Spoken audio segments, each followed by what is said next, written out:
He approached to mock her desperate attempts to look rich with a rental car, but his smirk vanished when 3 identical boys ran to her calling Mommy, while her chauffeur handed her the keys to her fleet of luxury vehicles. But before we dive into the full story, let me know where you're watching from and what time it is. Now subscribe to the channel and let's get started. Zora Jenkins stood by the floor-to-ceiling windows of her Trump Soho penthouse, watching as snow fell gently over Manhattan. The city lights twinkled below, a spectacle that would normally captivate her. Tonight, however, her attention was fixed on the small plastic stick she held between trembling fingers. 2 pink lines. Unmistakable. 3 months pregnant with Jamal Williams' child. She placed a protective hand over her still flat stomach. 6 months of marriage to the heir of one of Texas's largest oil fortunes, and now this unexpected blessing. Nervousness fluttered in her chest, but beneath it lay a deep, quiet joy. A baby. Their baby. The sound of the front door opening pulled her from her reverie. Jamal's confident footsteps echoed through the marble foyer, followed by the distinctive thud of his Italian leather briefcase hitting the glass coffee table. "Jamal, we need to talk," Zora said, turning from the window, her voice steadier than she felt. He didn't look up, focused on sorting through papers from his briefcase. "Not now, Zora. I have dinner with investors in 30 minutes. I'm pregnant," she blurted out, watching as the words froze his movements mid-motion. The silence that followed was deafening. Seconds stretched into what felt like hours as Jamal slowly straightened his posture. When he finally turned to face her, the warmth that had once filled his brown eyes had vanished, replaced by something cold and calculating. "Are you sure it's mine?" he asked, his voice flat. The question hit Zora like a physical blow, forcing her back a step.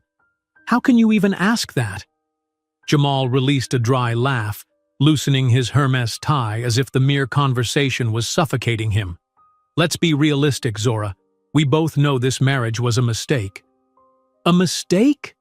Disbelief colored her voice. "You proposed to me less than a year ago." It was a moment of weakness, a phase. He unbuttoned his collar, avoiding her gaze. "Look at you and look at me. A black woman from Detroit with community college education will never be enough for the circles I need to move in now." The words cut deep, slicing through Zora's heart with surgical precision. She felt tears welling but fought to maintain her composure. "I thought you loved me for who I am. I had fun with you, Zora. It was exciting, different. But now that my father has put me on the company's board, I need someone who understands my world." Through the window behind her, Zora caught sight of a silver Bentley pulling up in front of their building. A woman with flowing red hair stepped out of the passenger side and stood waiting on the sidewalk, looking upward expectantly. "Who is she?" Zora asked, though she already knew the answer. "Anastasia, Russian model. Met her at a Vogue event last month." Jamal pulled a pre-packed suitcase from inside their walk-in closet. "She understands how this game works." "And our baby? Your child?" Jamal froze momentarily, then continued packing his personal items with clinical efficiency. "That baby is a mistake that would ruin my image. Do what you want with it, but don't come looking for me to pay your bills. You're already a burden I'm discarding." Zora staggered backward, feeling as if she'd been punched in the stomach. "You can't just abandon me like this. We're married." "My lawyers will contact you tomorrow with divorce papers." He snapped his suitcase shut. "As for the apartment, I have bad news. It's in the company's name. You have until tomorrow to leave." "Tomorrow?" Panic flooded Zora's voice. "Jamal, I have nowhere to go. I quit my job because you insisted. I sold my apartment. Not my problem." The suitcase clicked shut with finality. "Women like you never amount to anything, especially without a man like me. It was fun while it lasted, but let's be honest, you were a novelty, not a real partner." He gathered his belongings without another glance in her direction. "Don't try to contact me. It's over." Zora watched in stunned silence as he walked out the door, leaving nothing but the lingering scent of his expensive cologne. Minutes passed before she could move. before the reality of what had just happened fully registered. She was alone, pregnant, and as of tomorrow, homeless. She slid down against the wall until she hit the floor, wrapping her arms around her knees as the first sob escaped her lips. That freezing December night, Zora Jenkins found herself sitting on a hard bench at Penn Station, a single suitcase containing her remaining possessions at her feet, $43 in her wallet, a dead cell phone, and a growing sense of disbelief at how quickly her life had unraveled. The station bustled with late-night travelers, businessmen in expensive coats hurrying past her without a second glance. 6 hours ago, she had been Mrs. Williams, living in a penthouse. Now, she was just another invisible person seeking shelter from the bitter New York winter.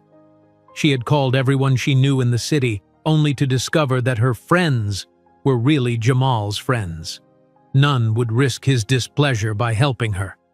Her family in Detroit was barely making ends meet. They couldn't afford to help her, let alone welcome another mouth to feed. A security guard eyed her suspiciously as she shifted positions on the bench. "Station closes for cleaning at 2 a.m., ma'am." Zora nodded, trying to look like someone waiting for a train rather than someone with nowhere else to go. "I'm just waiting for the 3 a.m. to Philadelphia." The lie bought her time, but not solutions. Where would she go when the station closed? How would she care for the baby growing inside her? Jamal's cruel words echoed in her mind. "Women like you never amount to anything." The humiliation burned hotter than her fear. She had trusted him completely, given up her independence for his promises of forever. Now she understood how calculated it had all been. Her racial background had made her an exciting diversion until she became inconvenient to his social climbing. The following months blurred together in a desperate struggle for survival. Zora moved between temporary jobs, waitressing during the day, receptionist at night, delivery work on weekends. Her divorce was finalized with brutal efficiency, Jamal's legal team overwhelming her with paperwork until she accepted a paltry settlement of $10,000 in exchange for moving on and never contacting him again. As her belly began to show, jobs became harder to find. Employers would look at her growing stomach and suddenly remember they'd found someone more qualified. The $10,000 dwindled rapidly in a city where a tiny room cost more per month than her entire apartment had in Detroit. At a women's shelter where she sometimes slept when money was particularly tight, Zora met Teresa, a retired programmer with kind eyes and a no-nonsense attitude. Teresa had noticed Zora reading business books during the rare moments she wasn't working or sleeping. "You've got intelligence in your eyes," Teresa told her one night, sitting beside her on a worn couch. "And anger. Anger can be fuel if you know how to channel it." Zora looked up from her book on entrepreneurship. "Right now, I'm just trying to survive." Teresa nodded. "Survival first. But I see something in you that's planning beyond survival. Don't let go of that." 6 months into her pregnancy, disaster struck. After working a double shift at the diner to cover the rent on the tiny room she'd managed to secure, Zora collapsed in the employee bathroom. Sharp pains tore through her abdomen as concerned co-workers called an ambulance. In a crowded public hospital, a tired doctor delivered the devastating news. She had lost the baby. Complications exacerbated by stress and exhaustion. As she lay alone in the recovery ward, staring at the ceiling, Zora felt completely hollow. No Jamal, no baby, no future she could see clearly. "Ms. Jenkins?" A nurse stood at her bedside. "There's someone here to see you." It was Teresa, carrying a plastic bag and a small bunch of daisies. "I heard what happened. I'm so sorry, child." The simple kindness broke through Zora's carefully constructed walls. She sobbed as Teresa held her hand, releasing months of pain, fear, and loss. When the tears finally subsided, Teresa opened the plastic bag and pulled out a used laptop. "Learn to code. It's the future, and it doesn't discriminate." Zora wiped her eyes. "I don't know the first thing about programming." "I'll teach you the basics. After that, it's just practice and determination. Teresa placed the laptop on the hospital tray table. And determination is something you have in spades. During her physical recovery, Zora discovered that coding provided emotional healing too. The logical problems required complete focus, giving her mind respite from grief. She had a natural talent for algorithms and interface design, absorbing Teresa's lessons and then teaching herself more through online resources at the public library. 3 months after her loss, she landed her first freelance job, building a website for a local florist. The $200 she earned felt more significant than any paycheck she'd received before.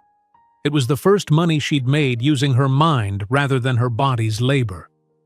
1 year to the day after Jamal had abandoned her, Zora sat at her makeshift desk in her tiny rented room.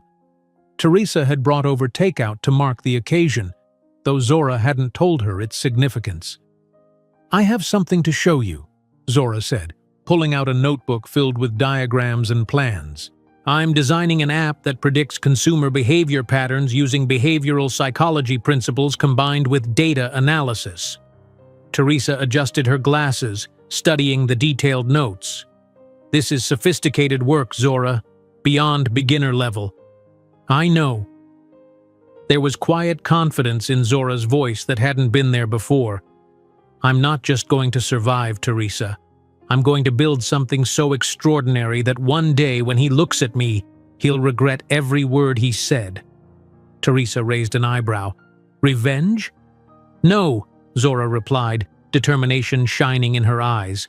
"Justice, and the best form of justice is success."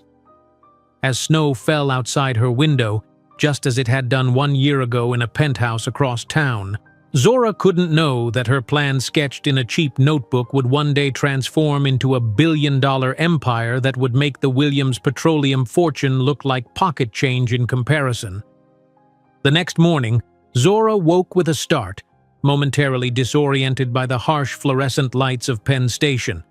Her neck ached from sleeping upright, and the thin jacket she'd worn provided little protection against the winter chill that permeated the terminal.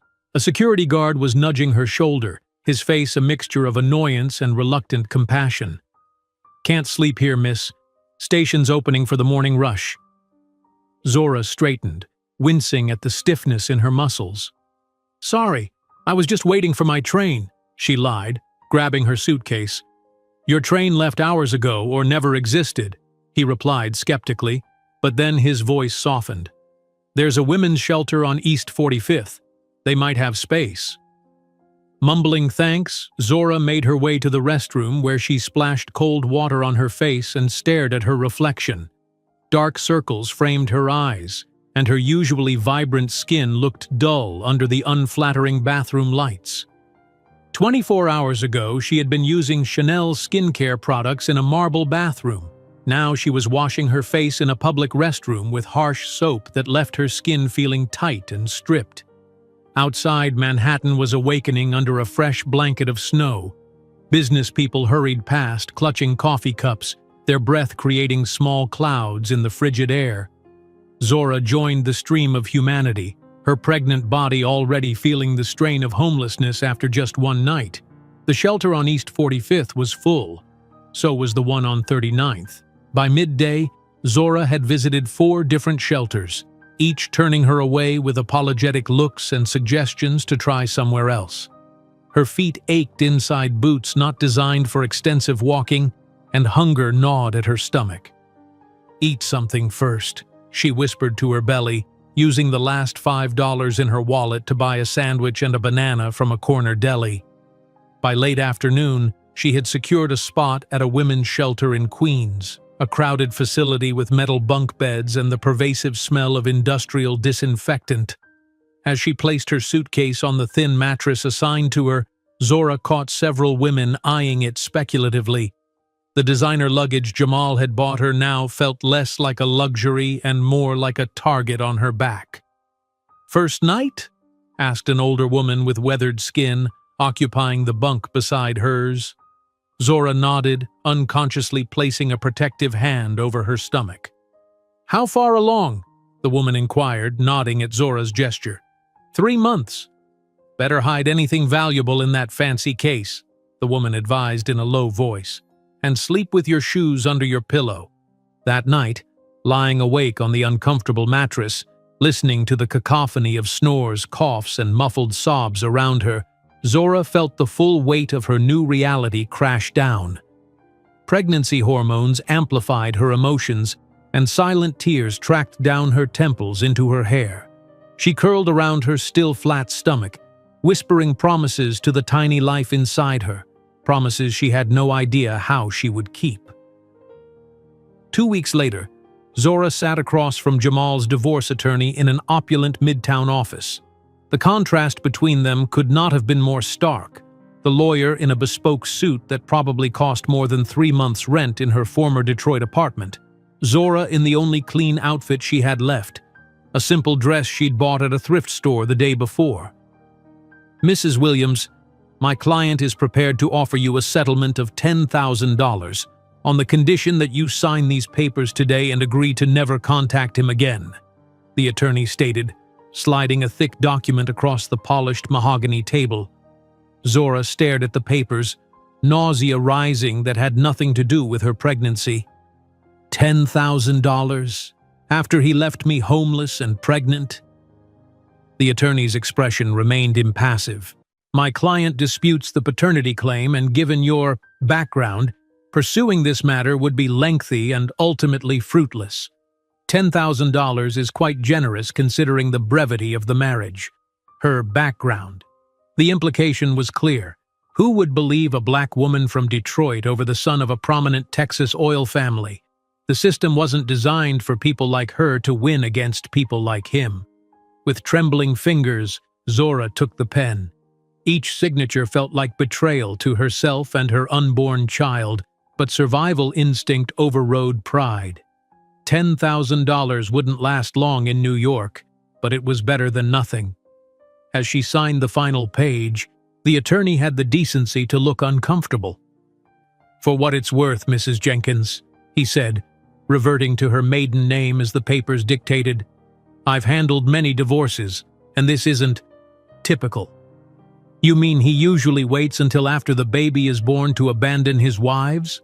Zora replied, her voice steady despite the storm of emotions within. The attorney had no response to that. The $10,000 bought Zora a temporary reprieve. She found a tiny basement studio apartment in a questionable neighborhood in the Bronx, paid 3 months' rent in advance, and began the desperate search for employment. Her growing pregnancy made finding work increasingly difficult. Employers would look interested until they noticed her condition. Then suddenly positions would be filled or qualifications would change. "We need someone who can commit long-term," a cafe manager told her after glancing at her slightly rounded belly. "I understand commitment," Zora had replied. "I'm pregnant, not terminally ill." But the rejection email came that evening anyway. Finally, a small diner in Harlem hired her as a waitress, drawn by her determination and willingness to work the least desirable shifts. The work was physically demanding, hours on her feet, carrying heavy trays, smiling through exhaustion and morning sickness. Her tips were meager. Customers seemed to tip less generously to a pregnant server, as if her condition somehow affected her service quality. One particularly brutal day, after a 10-hour shift with barely any breaks, Zora counted her tips.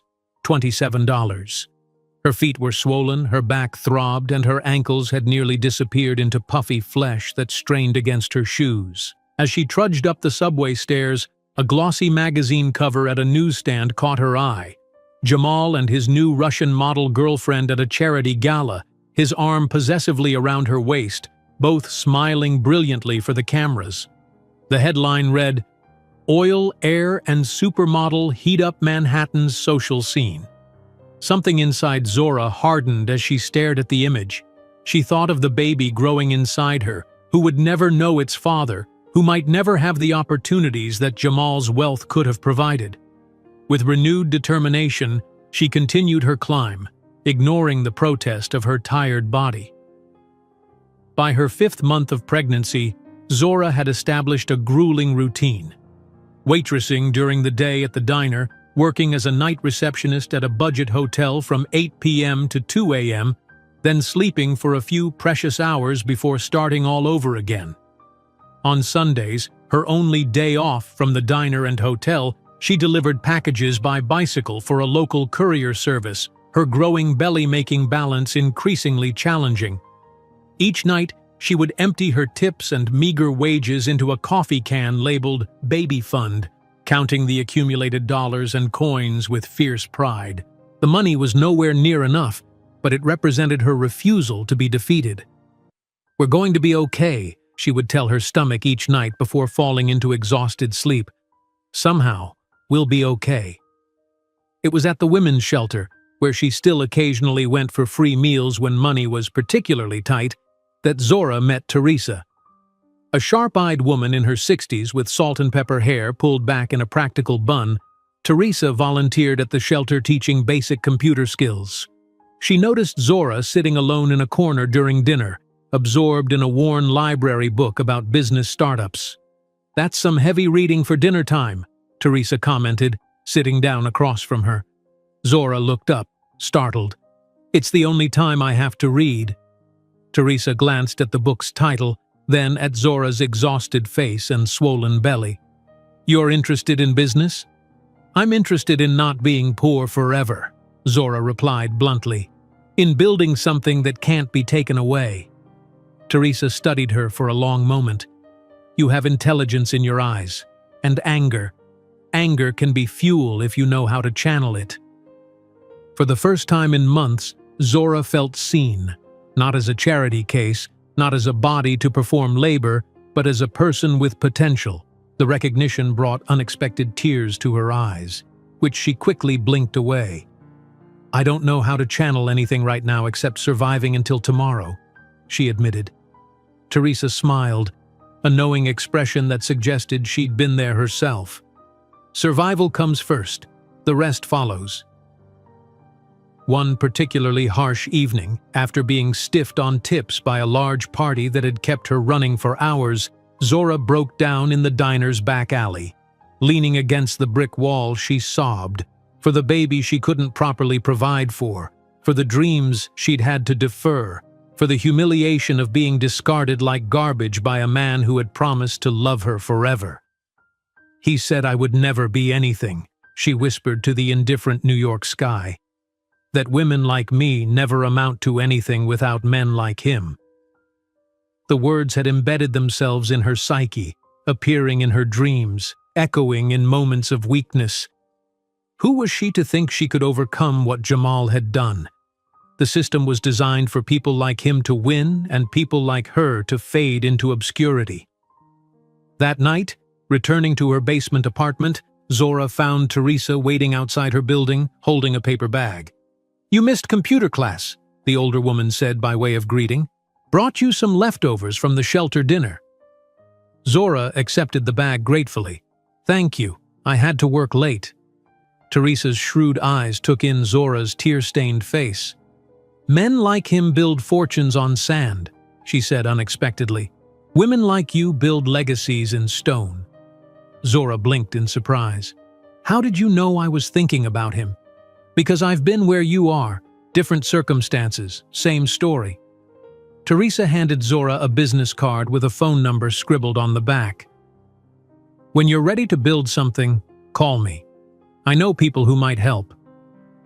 As her 6th month of pregnancy progressed, Zora began experiencing troubling symptoms: dizziness, spotting, sharp pains that would come and go. The free clinic doctor looked concerned during her checkup, recommending bed rest and reduced stress, luxuries as unattainable to Zora as Jamal's penthouse. "I can't stop working," she explained to the sympathetic but powerless doctor. "There's no one else to pay my rent." She ignored the warning signs, pushing through longer shifts to compensate for the tips she was losing as her pregnancy became more pronounced. Customers seemed uncomfortable with her visible condition, some requesting different servers, others leaving smaller tips with disapproving glances. One night, counting coins to decide between buying prenatal vitamins or enough food for the week, Zora made the choice that countless poor mothers before her had made. She prioritized her baby's nutrition over her own, eating just enough to function while spending the remainder on vitamins and as nutritious food as her budget allowed. The growing stomach and swollen feet were constant reminders of what Jamal had done. But Zora didn't know that the worst tragedy was yet to come, one that would transform her pain into fuel for an unprecedented rise. Teresa's words about channeling anger into fuel echoed in Zora's mind throughout the following days. The older woman had seen something in her that Zora herself had almost forgotten existed, potential beyond mere survival. But potential meant nothing when each day was a struggle to simply exist. The 6th month of her pregnancy brought new challenges. Her body, already taxed by the grueling work schedule, began to protest more vigorously. The morning sickness she thought she'd left behind in the first trimester returned with a vengeance, accompanied by swelling in her feet and ankles that made each step painful. Still, she pushed on, taking double shifts at the diner whenever possible, answering phones at the hotel until her eyes burned from exhaustion. "You're working too hard," Jorge, the cook at the diner, commented one afternoon as Zora leaned against the kitchen wall, catching her breath between tables. "My sister lost her baby working like you do." Zora straightened, adjusting her apron over her prominent belly. "I don't have a choice, Jorge. No work means no rent, and no rent means the street." He shook his head but said nothing more, sliding her order across the pass with an extra side of fries she hadn't ordered. "For the baby," he muttered, turning back to the grill. The small kindnesses, Jorge's extra fries, a regular customer's unusually generous tip, Teresa's occasional bag of groceries, were what kept Zora going on the darkest days. Days when she'd spot Jamal and Anastasia in a glossy magazine at the newsstand, or when the divorce papers arrived with his attorney's business card paperclipped to the front, as if to remind her how far she'd fallen. It happened on a Tuesday. Zora had worked the breakfast and lunch shifts at the diner, then gone straight to the hotel, where a convention had filled every room and the phone rang incessantly. By midnight, her back was in agony, and strange pains were radiating across her abdomen. But she couldn't afford to leave early. She needed every hour, every dollar. At 2 a.m, her shift finally over, Zora stepped out into the biting February cold. The subway platform was nearly empty at this hour. As she waited for the train, a particularly sharp pain doubled her over, forcing her to grab the bench for support. Something was wrong, terribly wrong. "Miss, are you okay?" An elderly woman approached, concern etched on her face. Zora tried to straighten, to assure the woman she was fine, but the words died on her lips as a warm wetness trickled down her legs. Looking down in horror, she saw blood spreading across her uniform pants. "Help!" she whispered before the world tilted sideways. The ambulance ride was a blur of sirens and urgent voices. Through waves of pain and fear, Zora clutched her belly, whispering desperate pleas. "Please, please, save my baby. Please, God, not my baby." The emergency room was chaotic. A car accident had brought in multiple victims, and the staff moved with the frantic efficiency of people stretched too thin. Zora was wheeled into an examination room where a young doctor with exhausted eyes quickly assessed her condition. "How far along are you?" he asked, his hands gentle but his movements efficient.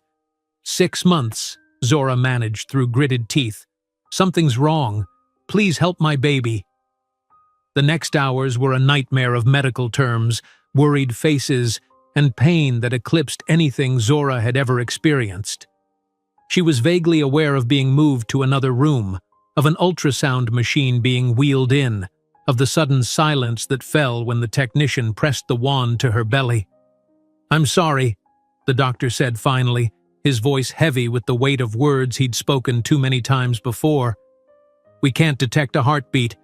The placenta has detached." Zora stared at him uncomprehendingly. "What does that mean?" His eyes filled with compassion. "It means we need to perform an emergency procedure to protect your health." I'm so sorry, Ms. Jenkins. We couldn't save your baby." The words hit her with physical force, driving the air from her lungs. "No," she whispered. "No, check again. Please check again." But the gentle hand on her shoulder told her what she already knew to be true. Her baby, the tiny life she had talked to, planned for, sacrificed for, was gone. The procedure that followed was merciful only in that Zora remembered little of it. She woke hours later in a recovery room, her body hollow in more ways than one. A nurse with kind eyes adjusted her IV, checking her vitals with efficient movements. "Is there someone we can call for you, honey?" she asked gently. "Family? The baby's father?" Zora turned her face to the wall, tears sliding silently into her hair. "There's no one." The stark truth of those 3 words settled over the room like a shroud. In a city of 8 million people, Zora Jenkins had no one to hold her hand through the worst day of her life. No shoulder to cry on, no arms to shelter her from the storm of grief. Later that evening, as Zora stared numbly at the ceiling tiles, counting them for the 14th time, a soft knock came at her door. Teresa stood in the doorway, clutching a small bunch of yellow daisies and a plastic bag. "The shelter called me," she explained, moving to Zora's bedside. "I'm listed as your emergency contact." The sight of a familiar face broke the fragile dam holding back Zora's emotions. Sobs tore from her throat, raw and primal, as Teresa gently gathered her into a maternal embrace. "I lost the baby," Zora cried, the words making the loss horrifyingly real. "I tried so hard. I did everything I could." "I know, child. I know." Teresa's voice was thick with empathy. "It's not your fault. You hear me? This is not your fault." But in her heart, Zora couldn't help but wonder if it was. If she hadn't been working so many hours, if she had been able to rest properly, eat properly, if Jamal hadn't abandoned her, forcing her into this desperate existence, would her baby still be alive? The grief was all-consuming, a black hole that threatened to devour every spark of light in Zora's soul. For 3 days, she lay in the hospital bed, barely speaking, barely eating, her body recovering while her spirit remained shattered. On the 4th day, Teresa arrived with a determined look in her eyes and the same plastic bag she'd brought earlier. "Enough wallowing," she announced, placing the bag on Zora's lap. "Time to build something new from the ashes." Zora looked down at the bag without interest. "What is this?" "A lifeline." Teresa opened the bag and pulled out a battered laptop. "It's old, but it works. I've loaded it with programming tutorials and some basic software." Zora stared at the computer, then at Teresa, confusion evident in her swollen eyes. "I don't understand." "Learn to code. It's the future, and it doesn't discriminate." Teresa placed the laptop on the hospital tray table and opened it. "It doesn't care where you're from, what you look like, or what's happened to you. Code only cares if it works." The concept was so far removed from Zora's current reality that she almost laughed. "I'm grieving my child, and you want me to learn computer programming?" Teresa's gaze softened, but her voice remained firm. "Grief will be with you a long time, child. You can let it destroy you, or you can channel it into something that will ensure you never end up in this situation again." Something in Teresa's words penetrated the fog of Zora's despair. The thought of having control, of building something from nothing, of creating a future where she wouldn't be at the mercy of others' charity or cruelty. It sparked a tiny flame in the darkness. "I don't know the first thing about computers beyond the basics," she admitted. "That's why I'm here." Teresa pulled up a chair. "I spent 30 years as a programmer before I retired. I'll teach you."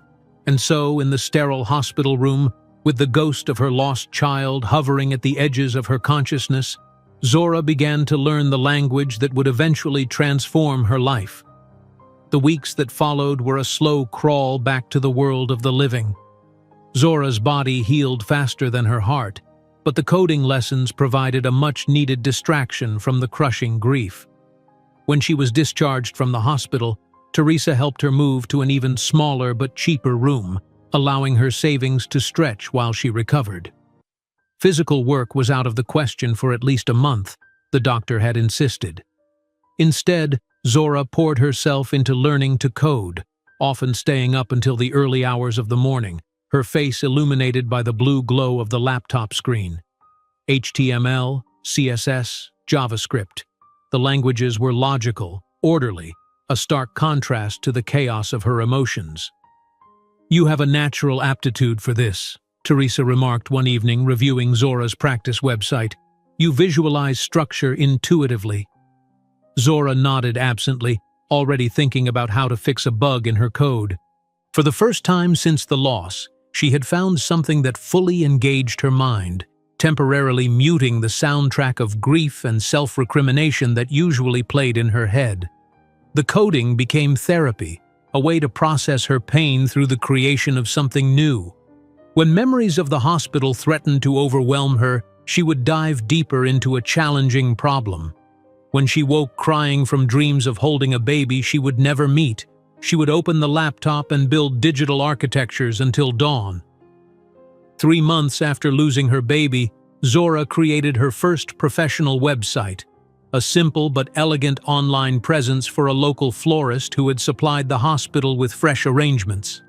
The owner, an elderly woman named Rose, had been touched by Zora's story and offered her first real opportunity. "I don't have much to pay you," Rose had said apologetically. "My granddaughter says I need a website, but those big companies charge thousands." $200, Zora had replied, surprising herself with her confidence. "And I'll include a month of updates and teaching you how to maintain it." The day Rose handed her a check for $200, made out to Zora Jenkins, web designer, was the first time Zora felt a sense of professional pride since before her marriage to Jamal. This money wasn't earned by carrying trays or answering phones. It was earned by creating something of value using her intellect and newly acquired skills. Exactly 1 year after Jamal had told her she was a burden he was discarding, Zora sat at her small desk, surrounded by coding books borrowed from the library. The coffee can that had once held her baby fund now read Future Fund and contained just over $1,000, savings from her web design work, which had grown to include 3 more local businesses.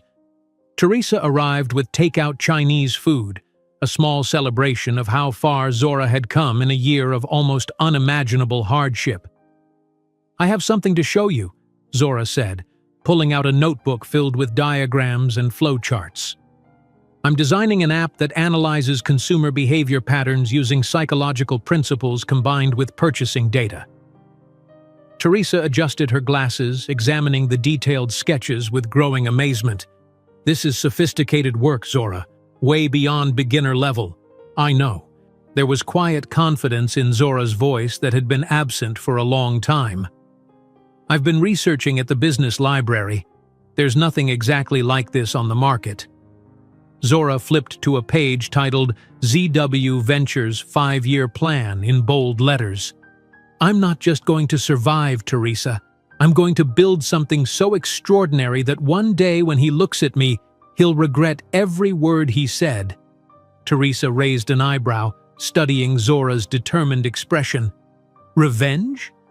"No," Zora replied, a glint of steel in her eyes. "Justice, and the best form of justice is success." While the clock marked exactly 1 year since Jamal had called her a burden, Zora didn't know that her plan written in that cheap notebook would one day transform into a technological empire that would make the Williams Petroleum Empire look like a relic of the past. Justice, Zora realized, would be a long road. But with her plan now committed to paper, the first step toward her future was clear. She carefully closed the notebook containing her ZW Ventures 5-year plan and looked up at Teresa, who was still studying her with a mixture of pride and concern.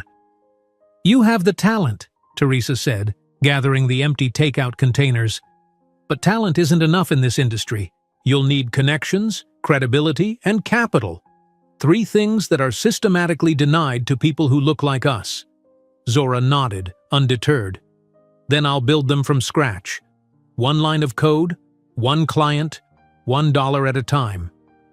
Over the next 3 years, Zora's life settled into a relentless rhythm. Her tiny room in the Bronx became a miniature tech hub, its walls gradually disappearing behind post-it notes covered with algorithms and user interface sketches. The old futon where she slept occupied one corner, while the remainder of the space was devoted to her work. A second-hand desk supporting 2 monitors Teresa had salvaged from a corporate upgrade, reference books stacked in precarious towers, and whiteboards propped against any available surface. Every morning, Zora woke at 5:30, coding for 2 hours before taking on client work. Afternoons were spent at the public library, using their internet connection to research market trends and teach herself advanced programming concepts. Evenings found her back at her desk, working on her app prototype until her eyes burned and the numbers blurred together. "When was the last time you left this room for something other than work?" Teresa asked one Sunday afternoon, frowning at Zora's pallor and the empty ramen cups piled in the trash. Zora didn't look up from her screen. "I went to that tech meetup on Thursday." "That was also work," Teresa pointed out. "You need sunlight, human interaction that doesn't involve discussing APIs." "I'll socialize when I've built something that can't be taken away from me," Zora replied, the ghost of her past losses hovering unspoken between them. Her wardrobe consisted of exactly 3 professional outfits, purchased from consignment stores and maintained with obsessive care. Every penny she earned from freelance web development and small coding projects went toward 3 things: bare minimum living expenses, her growing collection of technical equipment, and a savings account she called her seed fund for the business she was determined to launch. 6 months into this austere existence, Zora experienced her first significant rejection. A potential client, a mid-sized law firm needing a custom case management system, had seemed enthusiastic about her proposal. She had spent weeks developing a detailed prototype, working through nights to perfect it. The meeting began promisingly. Dressed in her best consignment store blazer, Zora waited in the conference room with her young male assistant, a computer science student named Miguel, whom she'd hired specifically for this presentation. "Mr. Harrington will be with you shortly," the receptionist informed them, her eyes sliding past Zora to address Miguel directly. When the firm's partners entered, they repeated the pattern, extending hands to Miguel first, assuming he was the lead developer. Throughout the presentation, they directed technical questions to him, despite Zora being the one who answered. "Your assistant certainly knows her stuff," one partner commented to Miguel afterward. Miguel, to his credit, looked uncomfortable. "Actually, Ms. Jenkins is the lead developer. I'm her assistant." The room fell awkwardly silent. Zora maintained her professional smile, though her stomach clenched with familiar disappointment.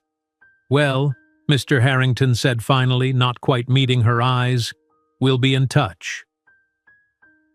The rejection email came the next day, citing alignment with another vendor whose approach better fits our company culture.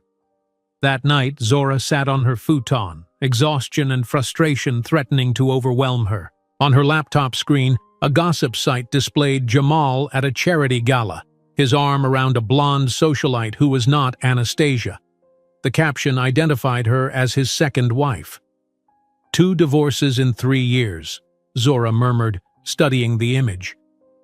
Despite his smiling facade, Jamal looked strained, his eyes lacking the confident gleam she remembered.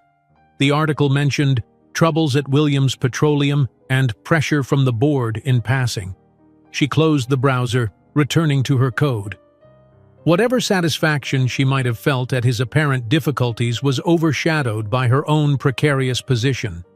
She was still one major illness or missed opportunity away from financial disaster.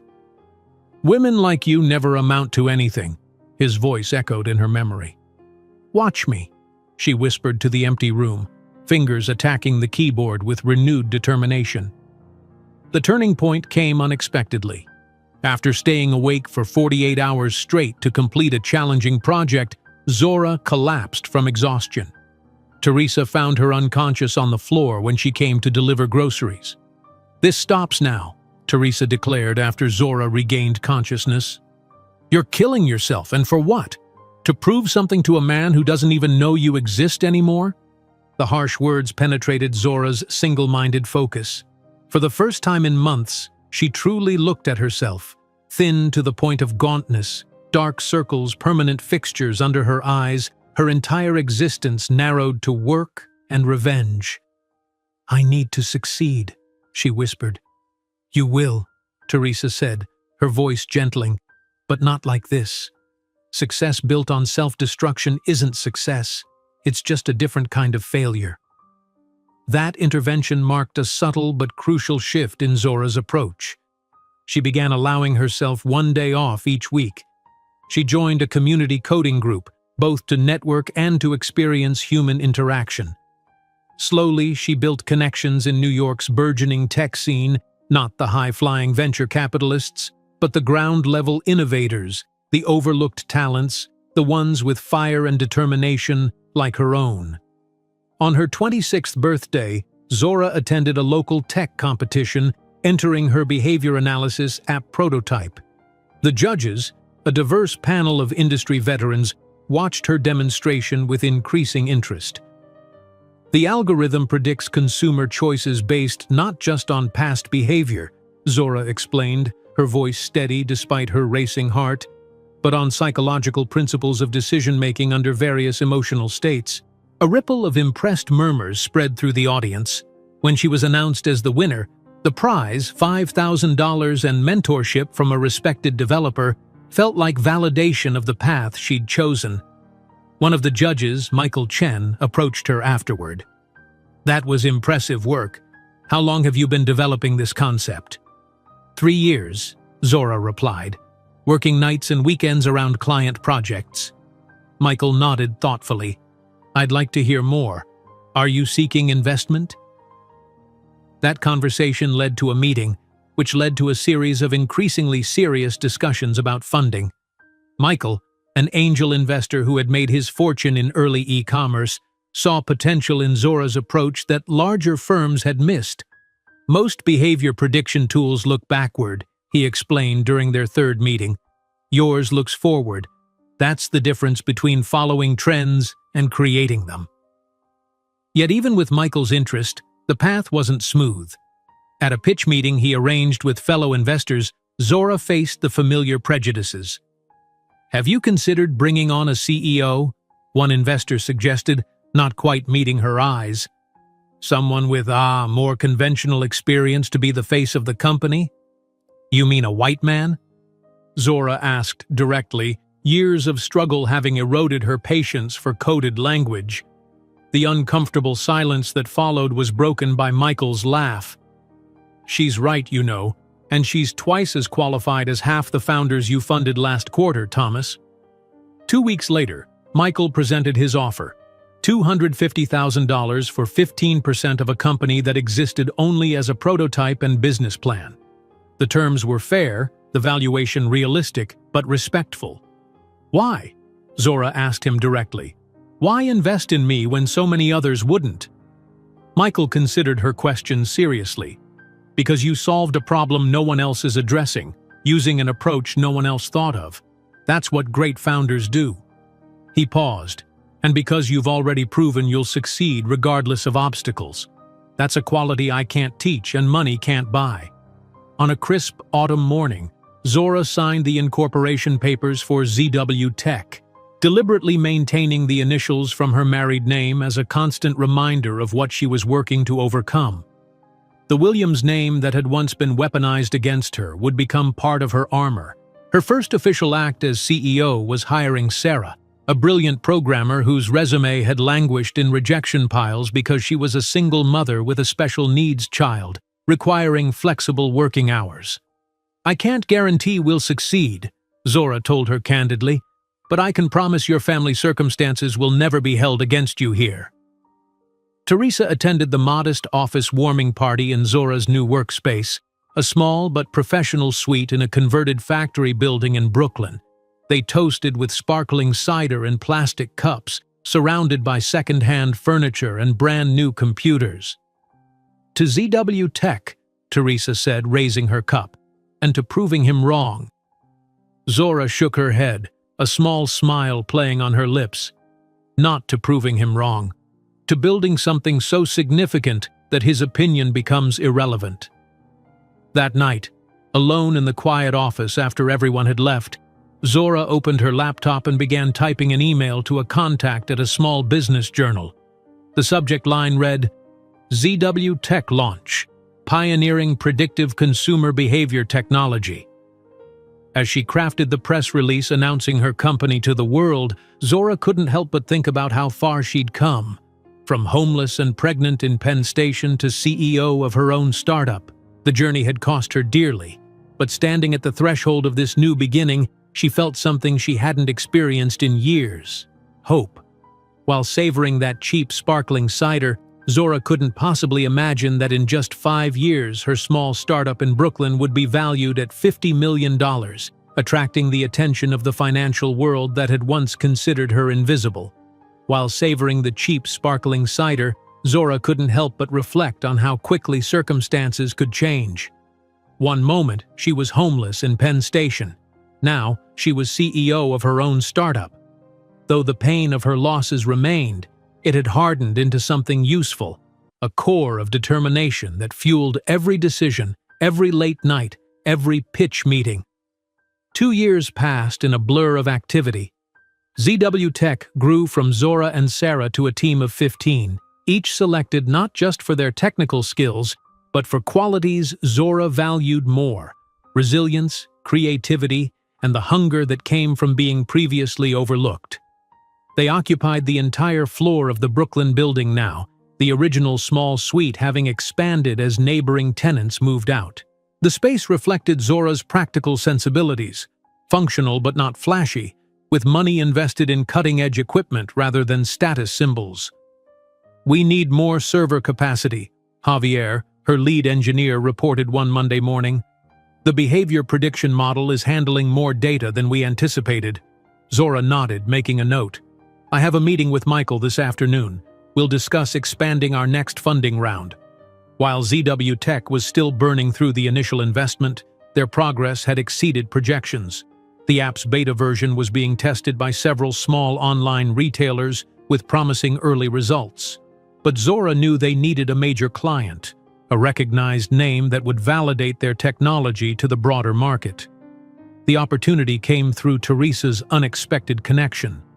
Her former colleague's daughter worked in digital marketing for North Star, a mid-sized retail chain struggling to compete with online giants. "They're desperate for an edge," Teresa told Zora over their weekly dinner. "Traditional analytics aren't helping them predict inventory needs accurately." The meeting with North Star's executive team was scheduled for the following week. Zora prepared meticulously, running through the presentation countless times with her team, anticipating every possible question or objection. The day of the meeting, she stood before her bathroom mirror, studying her reflection. At 28, her face showed the journey of the past 5 years, a certain hardness around the eyes, a determination in the set of her jaw that hadn't been there before. She wore a navy suit purchased with her first CEO salary, not designer, but tailored and professional. "You've got this," she told her reflection, words she'd repeated through countless moments of doubt. The North Star headquarters occupied several floors of a Manhattan office building.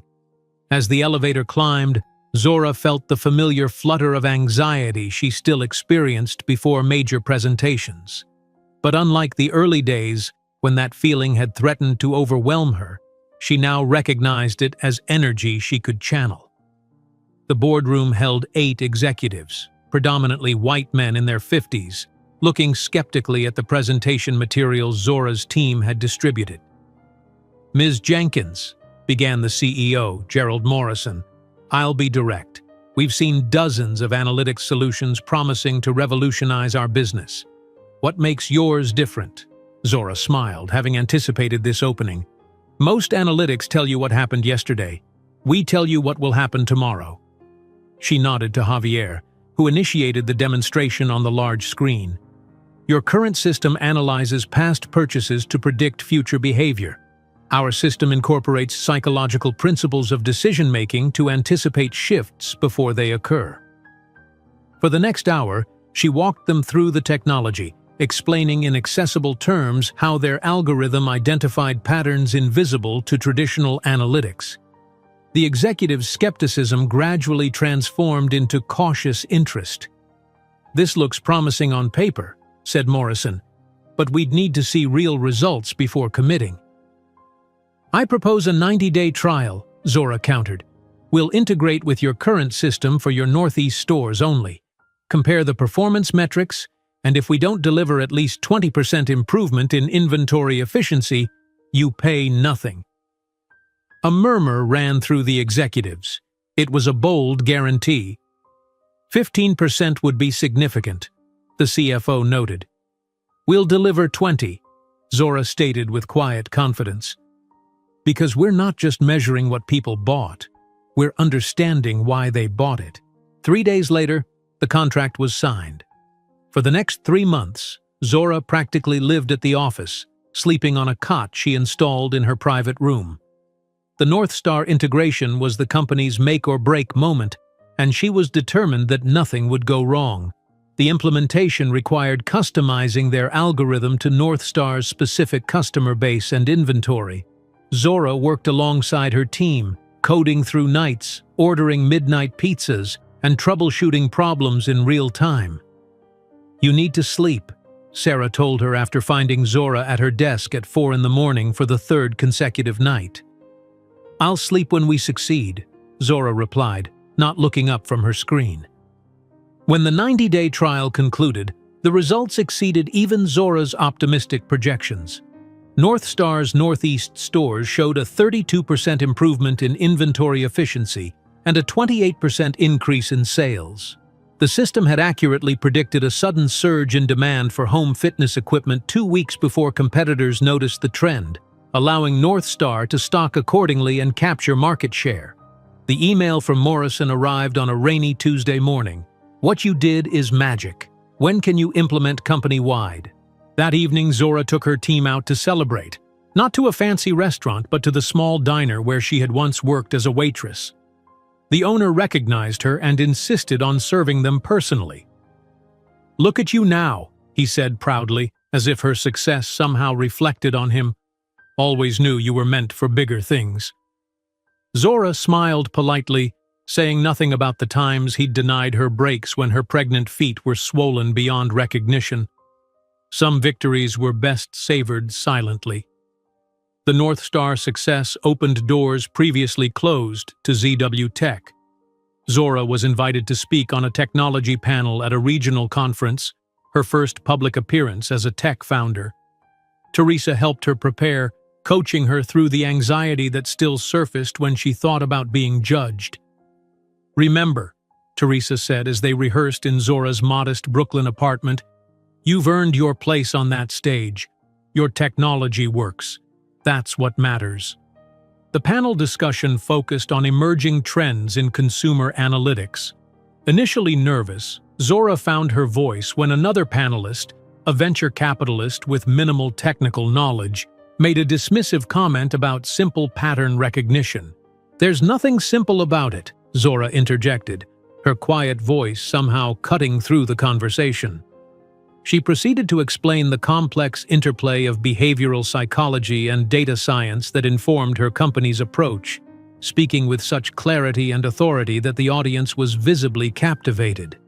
Afterward, business cards were pressed into her hands, and LinkedIn requests flooded her account. But the most significant outcome was an email from the editor of Fast Company requesting an interview for a feature on emerging technologies.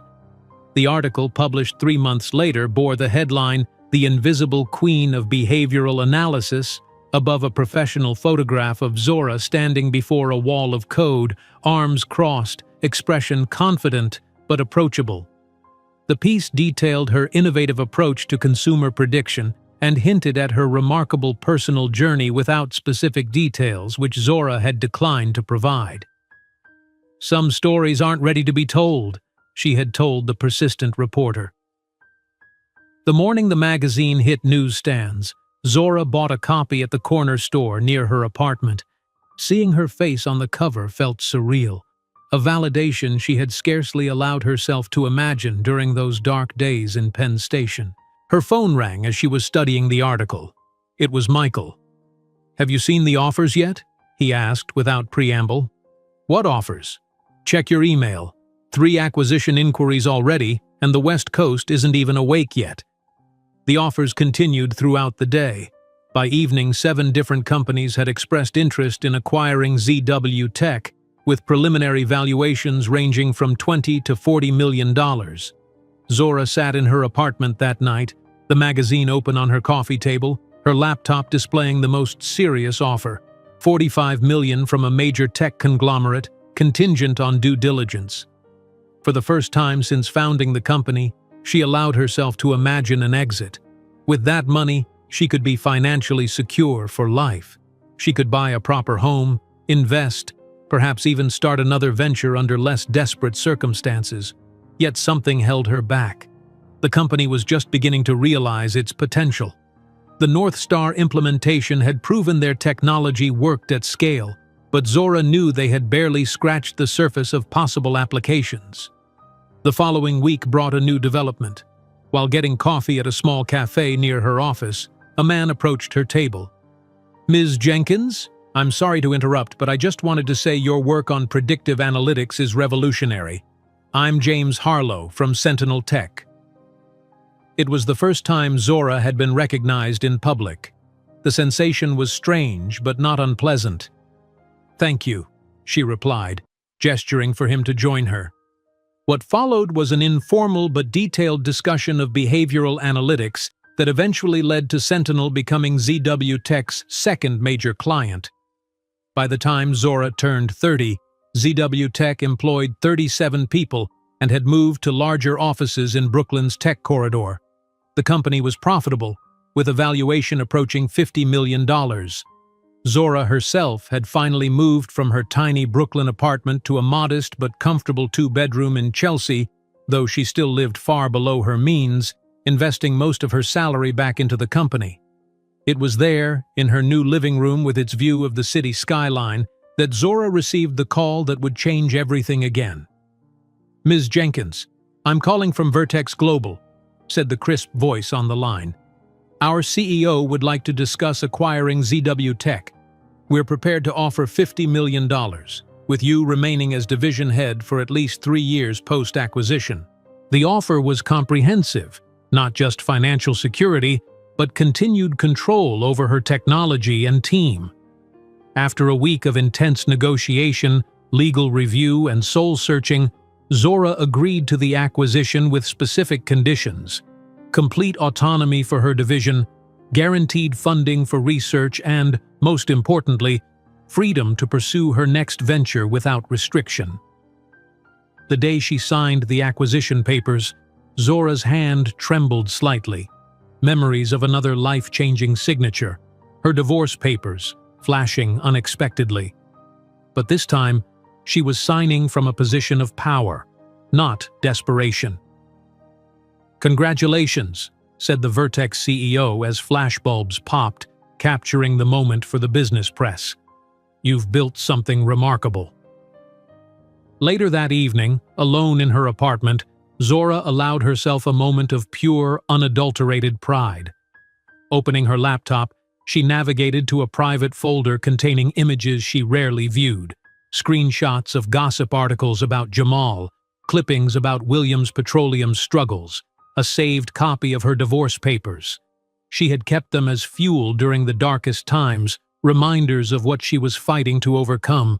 Now she moved them all to the trash, then emptied it.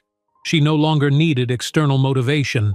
The $50 million acquisition was validation enough. Opening a new browser tab, she typed "Fertility Specialists New York," beginning research for the next chapter of her life, one where she would build a family on her own terms, with the financial security to provide everything she hadn't been able to give the baby she'd lost. When the $50 million were deposited in her account, Zora didn't celebrate with extravagances. Instead, she made a discreet visit to an elite fertility clinic, determined to create the family that Jamal had destroyed, but this time, on her own terms. The fertility clinic receptionist smiled warmly as Zora entered the pristine waiting room. "Ms. Jenkins, Dr. Patel will see you now." Zora followed the woman down a hallway decorated with tasteful abstract art, her heart beating a rapid rhythm against her ribs. After selling ZW Tech, this appointment had been her first priority, not shopping for luxury items or celebrating with extravagant parties like her former husband might have done.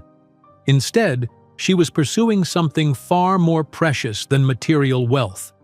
Dr. Patel, a woman in her 50s with kind eyes and an air of quiet competence, greeted Zora with a firm handshake.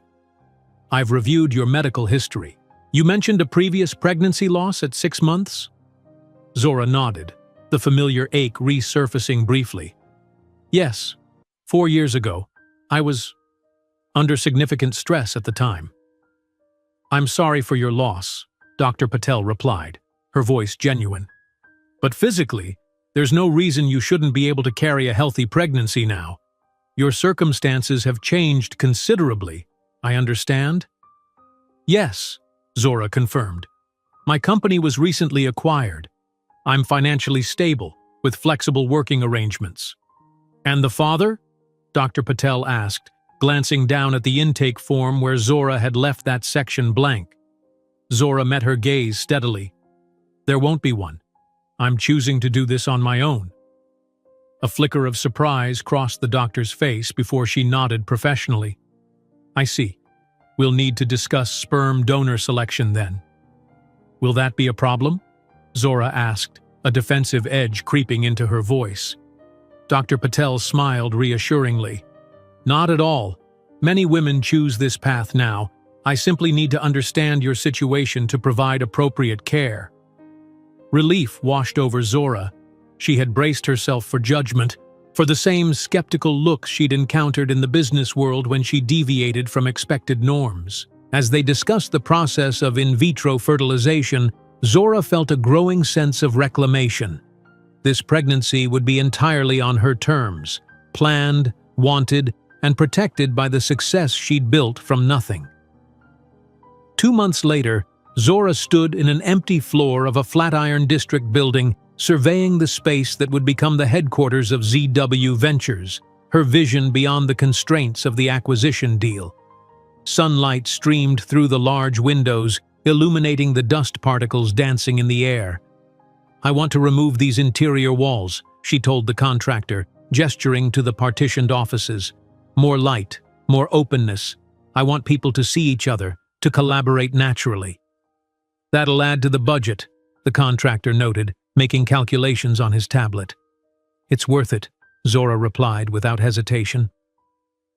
4 years ago, she'd been counting pennies for prenatal vitamins. Now, creating an optimal work environment for her future team was well within her means. While supervising the office renovation, Zora continued her fertility treatments. Each morning, she administered hormone injections with the same methodical precision she'd once applied to coding through the night. The process was physically uncomfortable and emotionally taxing, but Zora approached it with the determination that had become her hallmark. Teresa, who had remained her closest confidant, accompanied her to the egg retrieval procedure. "You're sure about doing this alone?" she asked as they waited in pre-op. "More sure than I've been about anything," Zora replied, adjusting the thin hospital gown. "I've built a business empire from nothing. I can certainly raise a child on my own." What she didn't say was how the memory of Jamal's betrayal still informed her decisions. She would never again put herself in a position where someone else could destroy what mattered to her most. 2 weeks after the egg retrieval, Dr. Patel called with the results. "We've successfully fertilized 7 eggs. They're developing well." Zora closed her eyes briefly, allowing herself to feel the first flutter of hope. "When can we proceed with implantation?" I'd recommend waiting one more cycle to let your body recover from the hormone treatments, Dr. Patel advised. In the meantime, we'll monitor the embryo's development.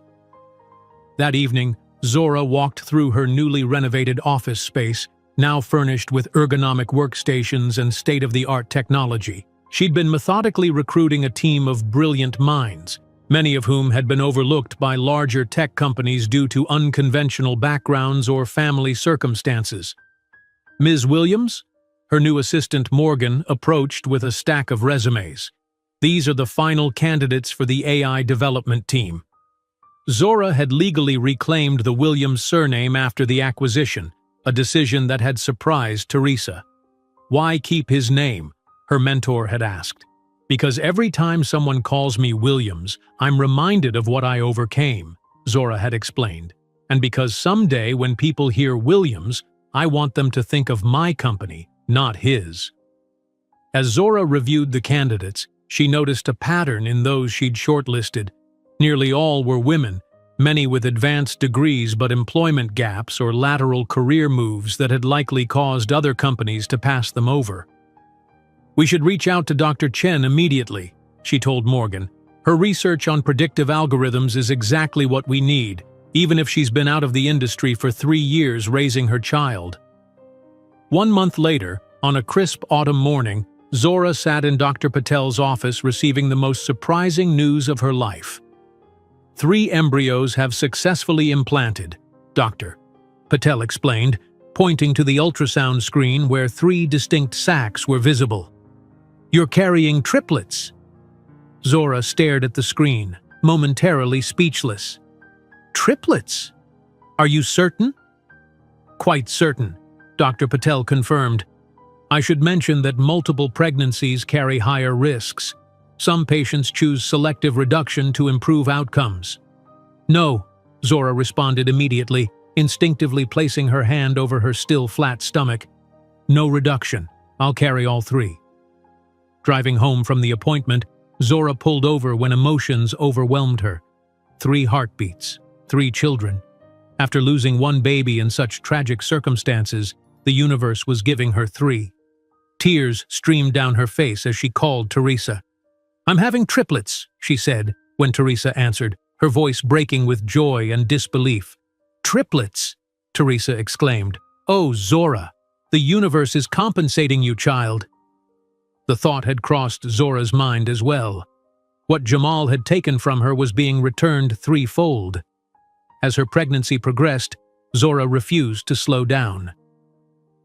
ZW Ventures was taking shape around her growing belly, each milestone in the company's development paralleling her advancing pregnancy. By her 5th month, when her condition became impossible to conceal, she had assembled a team of 25 specialists and secured initial funding from investors impressed by her previous success. You should be on bed rest, Teresa scolded after finding Zora leading a 7-hour strategy session at 6 months pregnant. The doctors say everything is progressing normally, Zora countered, shifting uncomfortably in her chair.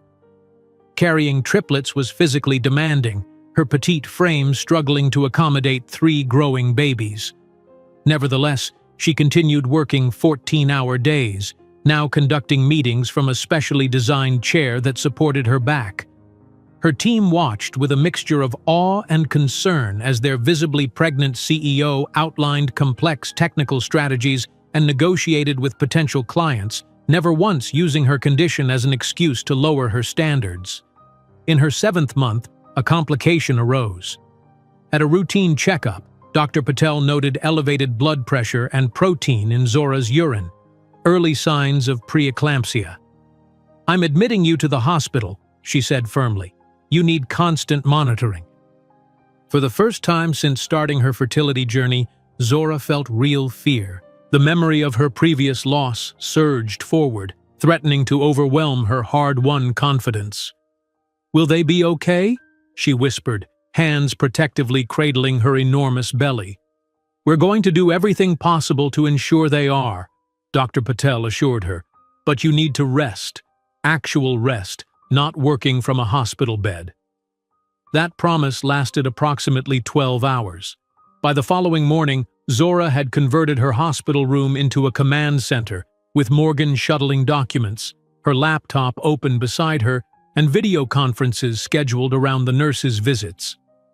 "The Wilson contract needs to be finalized today," she instructed Morgan, while a nurse checked her blood pressure, frowning at the elevated reading. "And reschedule the board meeting to a conference call. Tell them I have a slight complication, but everything's under control." "Ms. Williams," the nurse interjected, "your blood pressure rises every time you take a work call. Dr. Patel was very clear about minimizing stress." Zora sighed, recognizing the impasse. Her babies needed her to rest, but ZW Ventures needed her leadership. For the first time in her life, she couldn't simply push through with determination and grit. "Morgan," she said finally, "call Teresa. Ask her to come in. We need to implement the contingency plan."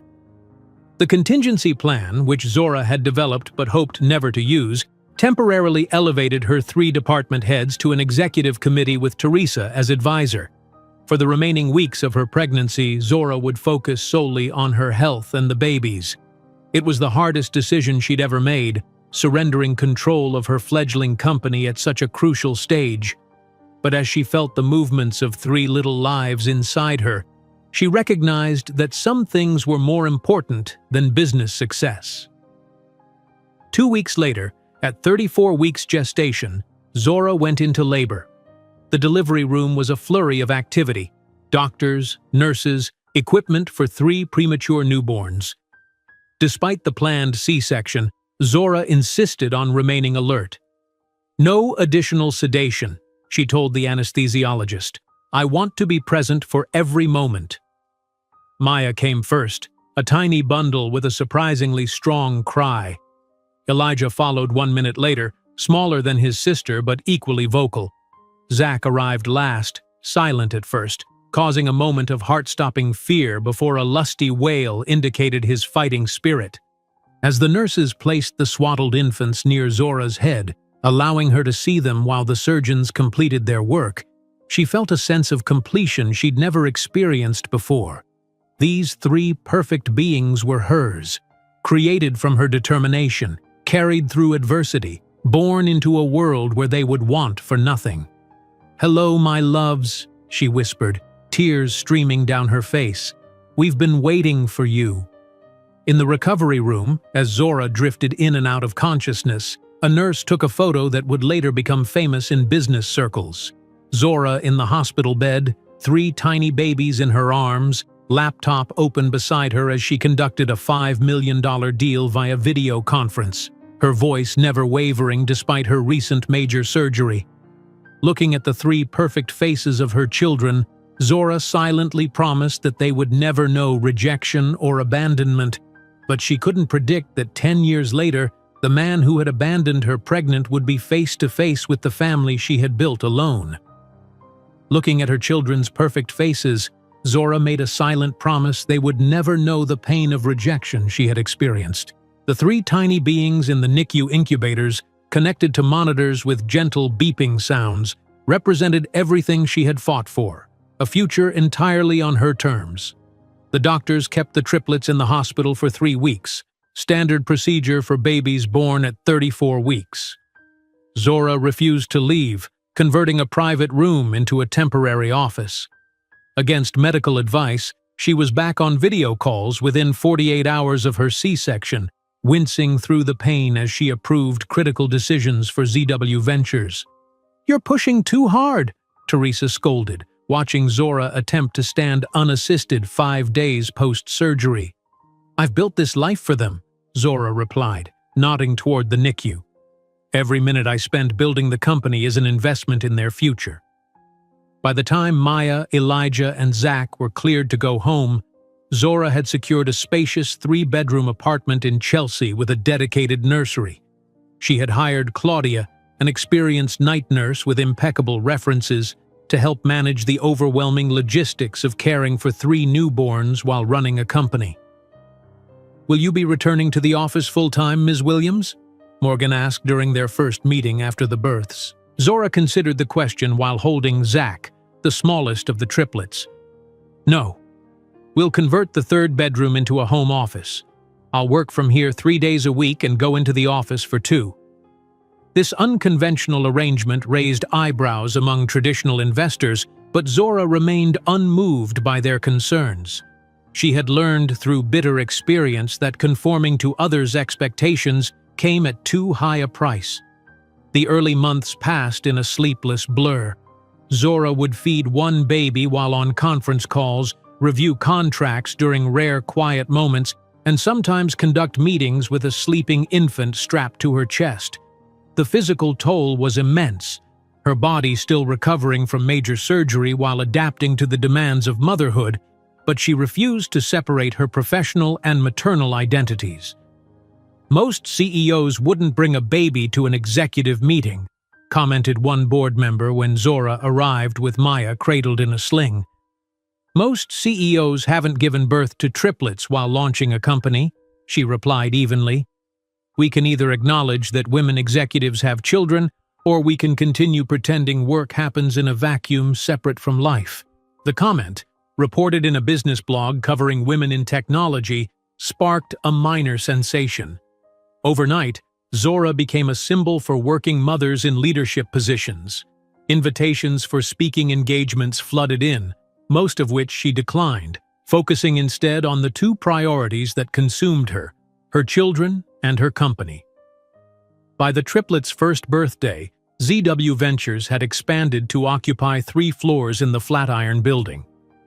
The company's innovative approach to artificial intelligence for e-commerce had attracted significant attention, with their predictive algorithms showing unprecedented accuracy in forecasting consumer behavior across diverse markets. The birthday celebration was a modest affair in Zora's apartment, attended by Teresa, Claudia, and a few close colleagues. As Maya smashed her cake with gleeful abandon, Elijah methodically dissected his portion, and Zach created an artistic mess. Zora watched with a sense of wonder that these 3 distinct personalities had grown from the tiny, fragile beings in the NICU. You've done good, child, Teresa said, squeezing Zora's shoulder, both with these little ones and with the company. Zora smiled, the expression transforming her usually serious face. They make everything worth it. When the triplets turned 2, Zora moved the family to a larger apartment in the Upper East Side. The new home reflected her growing success, spacious and elegant, with a designated playroom and expanded home office. Yet despite her increasing wealth, Zora maintained a relatively modest lifestyle compared to her peers at similar financial levels. You could buy that penthouse you were looking at, Teresa pointed out as they unpacked boxes in the new apartment. You can certainly afford it. I'm saving for what matters, Zora replied, sorting through children's books. The best schools, travel experiences, a secure future. I don't need a penthouse to prove I've succeeded. What remained unspoken was how her choices were shaped by Jamal's influence, both his abandonment and his materialistic values serving as a blueprint for what she wanted to avoid. As the children grew, Zora established clear routines that balanced her work responsibilities with dedicated family time. Mornings were reserved exclusively for the triplets, breakfast together, reading stories, and preparing for their day at the progressive preschool she had carefully selected. She adjusted her executive schedule to ensure she was home for dinner and bedtime rituals, often returning to work after the children were asleep. On Maya's 5th birthday, Zora sat cross-legged on the floor of her home office, showing her daughter the basics of a child-friendly coding program on a tablet. "Look, Mommy, I made the bunny jump," Maya exclaimed, her eyes bright with accomplishment. "That's excellent problem-solving," Zora praised, feeling a surge of pride. She repeated similar sessions with Elijah and Zach, noting how each approached challenges differently, Maya with bold confidence, Elijah with methodical precision, and Zach with creative innovation. The cover of Fortune magazine that month featured Zora standing against the Manhattan skyline, arms crossed, expression determined. The headline read, "ZW Ventures, How Zora Williams Revolutionized the Prediction of Consumer Behavior." The article detailed her company's meteoric rise to a valuation of $500 million, but mentioned nothing of her personal history. Zora had become adept at keeping those details private, redirecting interviews toward her technology rather than her past. That evening, after reading the article, Teresa found Zora on her apartment balcony, gazing at the city lights. "You never told them about Jamal," Teresa observed. "My success isn't defined by his rejection," Zora replied, sipping her tea. "And my children don't need to carry that story." The conversation shifted when Elijah appeared at the doorway, clutching a book about planets, eager for his mother's attention. As the triplets approached their 7th birthday, Zora finally agreed to purchase the penthouse she had long resisted. A stunning space overlooking Central Park with ample room for 3 growing children and Teresa, who now lived with them as a beloved grandmother figure. The move coincided with ZW Ventures crossing the billion-dollar valuation threshold following a revolutionary breakthrough in their predictive algorithms. "Mommy, is this whole place ours?" Zach asked, running through the expansive living room, his siblings close behind. "It is," Zora confirmed, watching them explore with delight. "This is our home." That night, after the children were asleep, Zora sat in her new office, reviewing a confidential report her assistant had prepared. It detailed the steady decline of Williams Petroleum under Jamal's leadership, the company struggling to adapt to changing energy markets, its stock price falling as renewable energy gained momentum. The report also noted Jamal's 3rd divorce, this time from a French heiress, with tabloids speculating about financial settlements and infidelity. Zora closed the file without emotion. She maintained these discreet monitoring reports not from vindictiveness, but as strategic intelligence. Knowing Jamal's trajectory helped her understand the business landscape and, admittedly, provided a certain validation of her own choices. The question she had been dreading eventually came when the triplets were 8. During a family dinner, Maya looked up from her plate with curious eyes. "Emily at school says everyone has a dad. Where's our dad?" The room fell silent. Zora had prepared for this moment, consulting child psychologists about age-appropriate responses. "Families come in many different forms," she explained gently. "Some have a mom and dad, some have 2 moms or 2 dads, and some, like ours, have 1 parent. I chose to have you because I wanted to be your mother very much." "But how did we get made without a dad?" Elijah asked, his scientific mind seeking logical explanations. Zora explained in simple terms about donor conception and her choice to become a mother on her own terms. The children accepted the explanation with the uncomplicated acceptance of young minds, more interested in whether they could have ice cream for dessert than the complexities of their origin. As ZW Ventures continued its expansion, Zora maintained her commitment to diverse hiring practices, creating family-friendly policies that attracted talented professionals who had been marginalized by traditional corporate structures. The company's headquarters became known for its on-site childcare center, flexible scheduling options, and emphasis on work-life integration rather than the elusive balance that so many found impossible to achieve. "You've created something revolutionary," commented a business reporter during a rare interview Zora granted for a special issue on workplace innovation. "Not just technologically, but culturally." "I built the company I needed when I was starting out," Zora replied simply. "One that recognizes talent regardless of packaging and understands that employees are whole humans with lives beyond their desks." The global pandemic that swept across the world when the triplets were 9 presented both challenges and opportunities. While many businesses floundered in the economic uncertainty, ZW Ventures' predictive algorithms proved remarkably accurate in forecasting the dramatic shifts in consumer behavior. Working from her penthouse, now converted partially into a command center, Zora led marathon strategy sessions while the children attended virtual school in the next room. When Claudia contracted the virus, Zora juggled homeschooling, caregiving, and steering her company through economic turbulence without missing a beat. "Our AI predicted the surge in home fitness equipment 3 weeks before it happened," she explained during an emergency board meeting conducted via video conference, Zach's artwork visible on the wall behind her. We've already redirected our clients' inventory strategies to capitalize on this trend. The success of ZW Ventures during the pandemic catapulted the company's valuation beyond $2 billion. While other businesses shuttered, Zora's foresight had positioned her company not just to survive, but to thrive in the changed landscape. On the Triplets' 10th birthday, Zora surveyed her life with quiet satisfaction. Her children were thriving, Maya already showing leadership qualities that teachers remarked upon, Elijah winning the state science competition with a project on sustainable energy, and Zach selling his first painting at a school charity auction for a surprising sum. That evening, as the children blew out candles on 3 separate cakes, a tradition Zora had established to honor their individuality, her phone pinged with a notification. Opening it discreetly, she found an invitation that made her breath catch momentarily. The National Economic Forum had selected her as their keynote speaker for the annual gala at the Waldorf Astoria, the first Black woman to receive such an honor. The irony wasn't lost on her. 15 years ago, Jamal had told her she would never belong in those elite circles.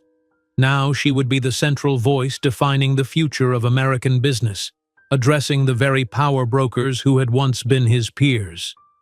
Observing the empire she had built and the 3 brilliant children she was raising alone, Zora didn't know that in just 3 months she would receive an invitation that would change everything, to be the first Black woman to speak as the keynote presenter at the National Economic Forum, where fate planned a 15-year delayed reunion. The invitation to speak at the National Economic Forum rested on Zora's desk as she gazed through the floor-to-ceiling windows of her office at ZW Ventures. Manhattan spread before her like a kingdom, the afternoon sun glinting off skyscrapers that housed corporations she now competed with, or outperformed. She ran her fingertips over the embossed lettering of the invitation, the irony not lost on her. 15 years ago, Jamal had told her women like her didn't belong in these circles. Now she would be defining the conversation. "Ms. Williams?" Morgan's voice interrupted her thoughts as her assistant entered with a tablet in hand. "The executives from Google are waiting in the conference room." Zora nodded, adjusting the sleeves of her custom Armani suit. At 38, she had perfected the art of commanding presence, shoulders back, chin lifted, eyes direct. "Tell them I'll be there in 5 minutes. I want to review the latest analytics first." Morgan hesitated, her gaze falling to the tablet where the complete guest list for the forum had just been updated. "There's something else you might want to see before the meeting." "What is it?" Zora asked, checking the latest revenue figures on her own tablet. Morgan bit her lip, weighing her words carefully. The final attendee list for the Economic Forum came through. "I noticed, well, Jamal Williams is on it, CEO of Williams Petroleum." Zora's fingers paused over the screen momentarily, the only indication that the name had any effect on her. She had trained herself over the years to control her physical responses to emotional triggers, a skill that had served her well in countless negotiations. "Interesting," she said, her voice neutral. "Williams Petroleum must be struggling to maintain relevance if they're attending economic forums rather than oil conventions." Morgan studied her boss's face, searching for signs of distress. Finding none, she nodded. "Should I mention this to Teresa?" "That won't be necessary," Zora replied, gathering her materials for the Google meeting. "It's been 15 years. Jamal Williams is merely another CEO in a room full of them." But after Morgan left, Zora allowed herself a private moment of reflection. Jamal at the same event. A collision of past and present she hadn't anticipated. Would he recognize her? Would he remember what he'd done? The thought brought neither anxiety nor anticipation, just a cool assessment of an unexpected variable in an otherwise meticulously planned event. At home that evening, the triplets burst into Zora's office, excited about their latest achievements. Maya proudly displayed a certificate from her robotics competition. Elijah explained his new scientific experiment involving plant photosynthesis optimization, and Zach showed off a digital art piece he'd created that had impressed his teacher. The robotics team won first place in the state finals, Elijah announced, holding up the gold medal they'd received. Zora's face softened into the smile she reserved only for her children. That's incredible. Tell me everything about the competition. As the triplets eagerly recounted their victory, competing to add details, Zora felt the familiar surge of fierce pride. These brilliant, confident children were her true legacy, not the billions in her bank account or the technology that bore her name. "We're having celebratory ice cream," declared Maya with the authority of an eldest child, though only by minutes. "Absolutely," Zora agreed, checking her watch. "And then homework before bed. I have an important speech to prepare for." "The big fancy hotel one?" asked Zach, always attentive to details others missed. "Yes, the Economic Forum at the Waldorf Astoria," Zora confirmed. "You three will be coming with me, remember? We've already picked out your formal attire." "Will there be other kids?" Elijah asked practically. "A few," Zora replied. "Children of other executives. But more importantly, you'll see your mother making history as the first black woman to deliver the keynote address." Later, after the children had gone to bed, Zora sat in her home office reviewing her speech titled "Innovation and Inclusion: The Future of American Technology."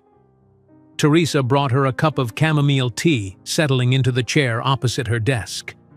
"Morgan seemed concerned when she called me earlier," Teresa said casually. "Something about the forum guest list?" Zora looked up, unsurprised that Morgan had contacted Teresa despite instructions to the contrary. "Jamal will be attending." Teresa's eyebrows rose. "Ah, how do you feel about that?" "I don't," Zora replied, taking a sip of tea. "He's irrelevant to my life now." Teresa studied her former protege, now a formidable business leader and mother.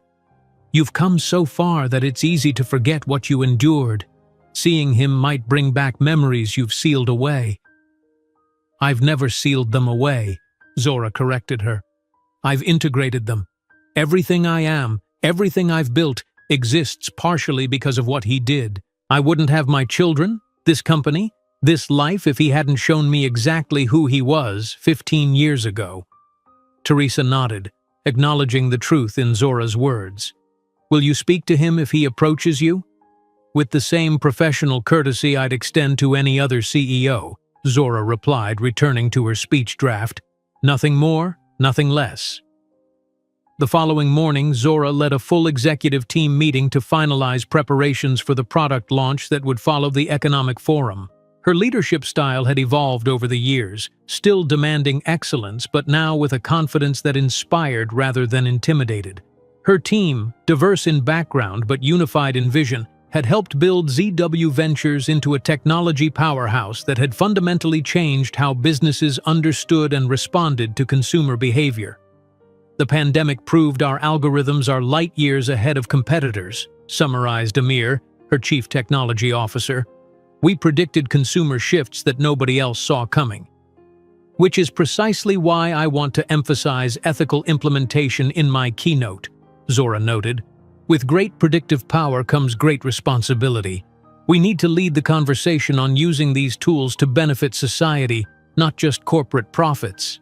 After the meeting, Morgan approached with final details for the forum.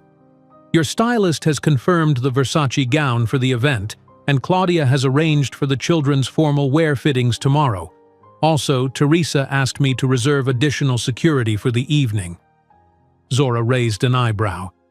"Additional security? Did she give a reason?" "She mentioned it was standard procedure for high-profile events," Morgan replied, though her tone suggested there might be more to it. Understanding dawned on Zora. Teresa was concerned about the Jamal situation, worried perhaps that the encounter might be more volatile than Zora anticipated. It was unnecessary but touching in its protectiveness. "Confirm the security but keep it discreet," Zora instructed. "The children shouldn't feel like they're attending with a presidential detail." The day before the forum, Zora took rare personal time to meditate at sunrise, a practice she had adopted during her second year as a CEO when the stress had threatened to overwhelm her.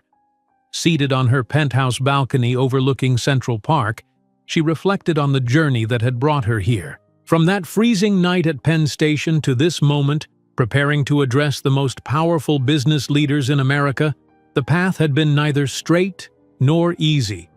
There had been countless setbacks, moments of doubt, and sacrifices made.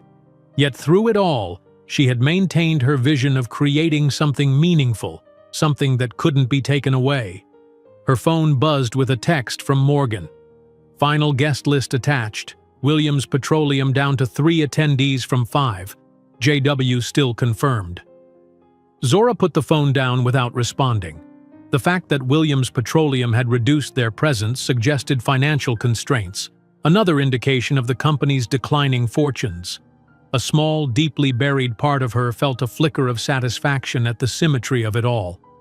As ZW Ventures rose, Williams Petroleum fell, not by her design, but by the natural consequences of innovation versus stagnation. That evening, Zora gathered the triplets for a briefing on the upcoming event. At 10 years old, they were remarkably poised for their age, accustomed to accompanying their mother to select high-profile functions. "Tomorrow night is very important," she explained as they sat in the living room. "There will be senators, governors, and CEOs of major companies. I'll be giving the main speech." "What should we say if people ask about our father?" Maya questioned directly, always the one to address potential complications head-on. Zora had prepared for this. "The truth, that I chose to have you through a medical procedure because I wanted to be a mother. That's all anyone needs to know." "Is it because he was a bad person?" Elijah asked, his analytical mind connecting dots Zora hadn't explicitly drawn. She considered her answer carefully. "Not everyone is meant to be a parent. I made the choice that was right for me and for you. That's the important part of our story." On the morning of the forum, Zora awoke before her alarm, a rare nervous energy coursing through her. Not because of Jamal, she had meant what she said to Teresa about his irrelevance, but because tonight represented a culmination of everything she had worked toward. Being selected as keynote speaker placed her among the most influential business leaders in the country. It was validation not just of her company's success but of her vision for technology's future. She dressed in a simple outfit for the day's preparations, saving the Versace gown for the evening. Her stylist arrived mid-morning, followed by a team that would handle hair and makeup. The children were excited, treating the day like an elaborate dress-up game, unaware of the potential emotional complexity awaiting their mother. "Ms. Williams, your security team has arrived for the briefing," Morgan announced shortly after lunch. "And Mr. Chen from the forum called to confirm they've arranged the special introduction by the governor." As the day progressed, Zora mentally rehearsed her speech while supervising the children's preparations. Teresa hovered nearby, her concern evident despite attempts to appear casual. "I've arranged for a separate car to follow yours," Teresa mentioned as stylists worked on Zora's hair, "just in case you need to leave earlier or later than planned." Zora met her mentor's eyes in the mirror. "You're worried about something that's not going to happen. Jamal Williams is a footnote in my life, not a chapter." "Maybe," Teresa conceded, "but I've known you long enough to remember when that wasn't true. Just because you've processed your past doesn't mean encountering it in the flesh won't affect you." Zora didn't argue further, recognizing Teresa's concern came from love. Perhaps she was right to be cautious. 15 years was a long time, but emotional wounds could leave scars that ached when the weather changed, and tonight's forecast called for a storm of memories. As evening approached, Zora stood before her full-length mirror, assessing the final result of hours of preparation. The black Versace gown, designed exclusively for her, embodied everything she had become: elegant, powerful, unapologetic. Her hair was styled in a sophisticated updo that complemented her natural texture, and the diamond necklace at her throat caught the light with every breath. "Mommy, you look like a queen," Maya gasped, entering the room in her own age-appropriate formal dress. Elijah and Zach, handsome in their tailored suits, nodded in agreement. Claudia had ensured they were impeccably presented, down to the tiny cufflinks that matched their mother's jewelry. "We're ready to depart, Ms. Williams," announced her chief of security from the doorway. "The perimeter team is already at the Waldorf, and your limousine is waiting." Zora gathered her children, each representing a different facet of her triumph over adversity. "Let's go make history tonight." As the Rolls-Royce limousine with the discreet ZW Ventures logo glided through Manhattan's streets, Zora couldn't know that between the 100 CEOs invited to the exclusive event was a name she hadn't heard spoken in 15 years. Jamal Williams, now CEO of Williams Petroleum, a company fighting to remain relevant in the age of renewable energy. She also didn't know that fate had planned a reunion that would shake the foundations of the American corporate world. The Waldorf Astoria glowed with golden light, its historic facade illuminated against the Manhattan night sky. Limousines and luxury cars formed an elegant procession along the entrance, depositing the nation's most powerful business leaders onto the red carpet that led into the Grand Hotel. Photographers jostled behind velvet ropes, capturing images of America's corporate elite in their finery. When the white Rolls-Royce bearing the discreet ZW Ventures logo pulled up to the entrance, a noticeable hush fell over the crowd. The chauffeur opened the door with practiced precision, and Zora Williams emerged, a vision in her custom Versace gown. The photographers, recognizing the rare opportunity to capture the notoriously private CEO, erupted in a frenzy of flashing lights. "Ms. Williams, over here! Zora, look this way!" She acknowledged them with a composed smile before turning to help her children from the car. The triplets emerged with remarkable poise for 10-year-olds, flanking their mother with practiced ease. Their appearance together, the successful CEO and her 3 identical children, created an immediate sensation. "Ms. Williams, welcome!" The director of the Economic Forum hurried down the steps to greet her personally, bypassing several other arriving executives. "We're honored to have you as our keynote speaker this year." "Thank you for the invitation," Zora replied, her voice carrying the quiet authority that had become her trademark. "I'm looking forward to the discussions tonight." As she entered the opulent lobby, Zora felt rather than saw the attention directed her way. Fellow executives nodded respectfully. Politicians smiled eagerly, hoping for an introduction. It was a far cry from how she had been treated in corporate settings early in her career. Dismissed, overlooked, relegated to getting coffee while men with half her intelligence commanded the room. Maya tugged gently at her mother's hand. "Everyone's looking at you," she whispered. "They're looking at all of us," Zora corrected with a smile. "Be yourselves. You belong here as much as anyone." Inside the grand ballroom, crystal chandeliers cast a warm glow over elaborately decorated tables. Place cards indicated the carefully orchestrated seating arrangements, with Zora and her children assigned to the central table alongside the governor, 2 senators, and the CEO of America's largest bank. On the opposite side of the vast room, Jamal Williams entered alone, adjusting his bow tie with fingers that betrayed a slight tremor. At 43, he still cut an attractive figure, though the past 15 years had left their mark. Lines around his eyes that spoke of stress rather than laughter, a certain tightness around his mouth that suggested discontent. His tuxedo, while expensive, hung slightly loose on his frame, as if he had recently lost weight. "Usual scotch, Mr. Williams?" asked a passing server who recognized him from previous events.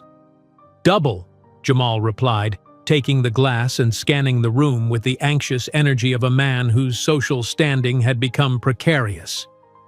Thomas Harrington, CEO of a mid-sized tech company, approached him with a collegial clap on the shoulder. "Jamal, didn't expect to see Williams Petroleum represented tonight. Thought you'd be at the Houston Energy Conference." Jamal forced a smile. "Diversifying our connections. Oil isn't the only game anymore." "Tell me about it," Thomas laughed. "These tech companies are eating everyone's lunch. Speaking of which, have you seen tonight's keynote speaker? Zora Williams from ZW Ventures. Woman's a genius with predictive algorithms. Her company saved half the retailers in America during the pandemic. Jamal's glass paused halfway to his lips. Zora Williams? Yes, over there. Thomas gestured toward the center of the room. The stunning woman in black Versace with those 3 identical kids. Word is she's worth north of $2 billion now. Self-made, too. Came from nothing. Built an empire in artificial intelligence.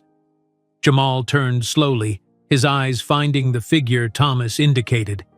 The glass nearly slipped from his suddenly numb fingers. It was impossible, and yet unmistakable.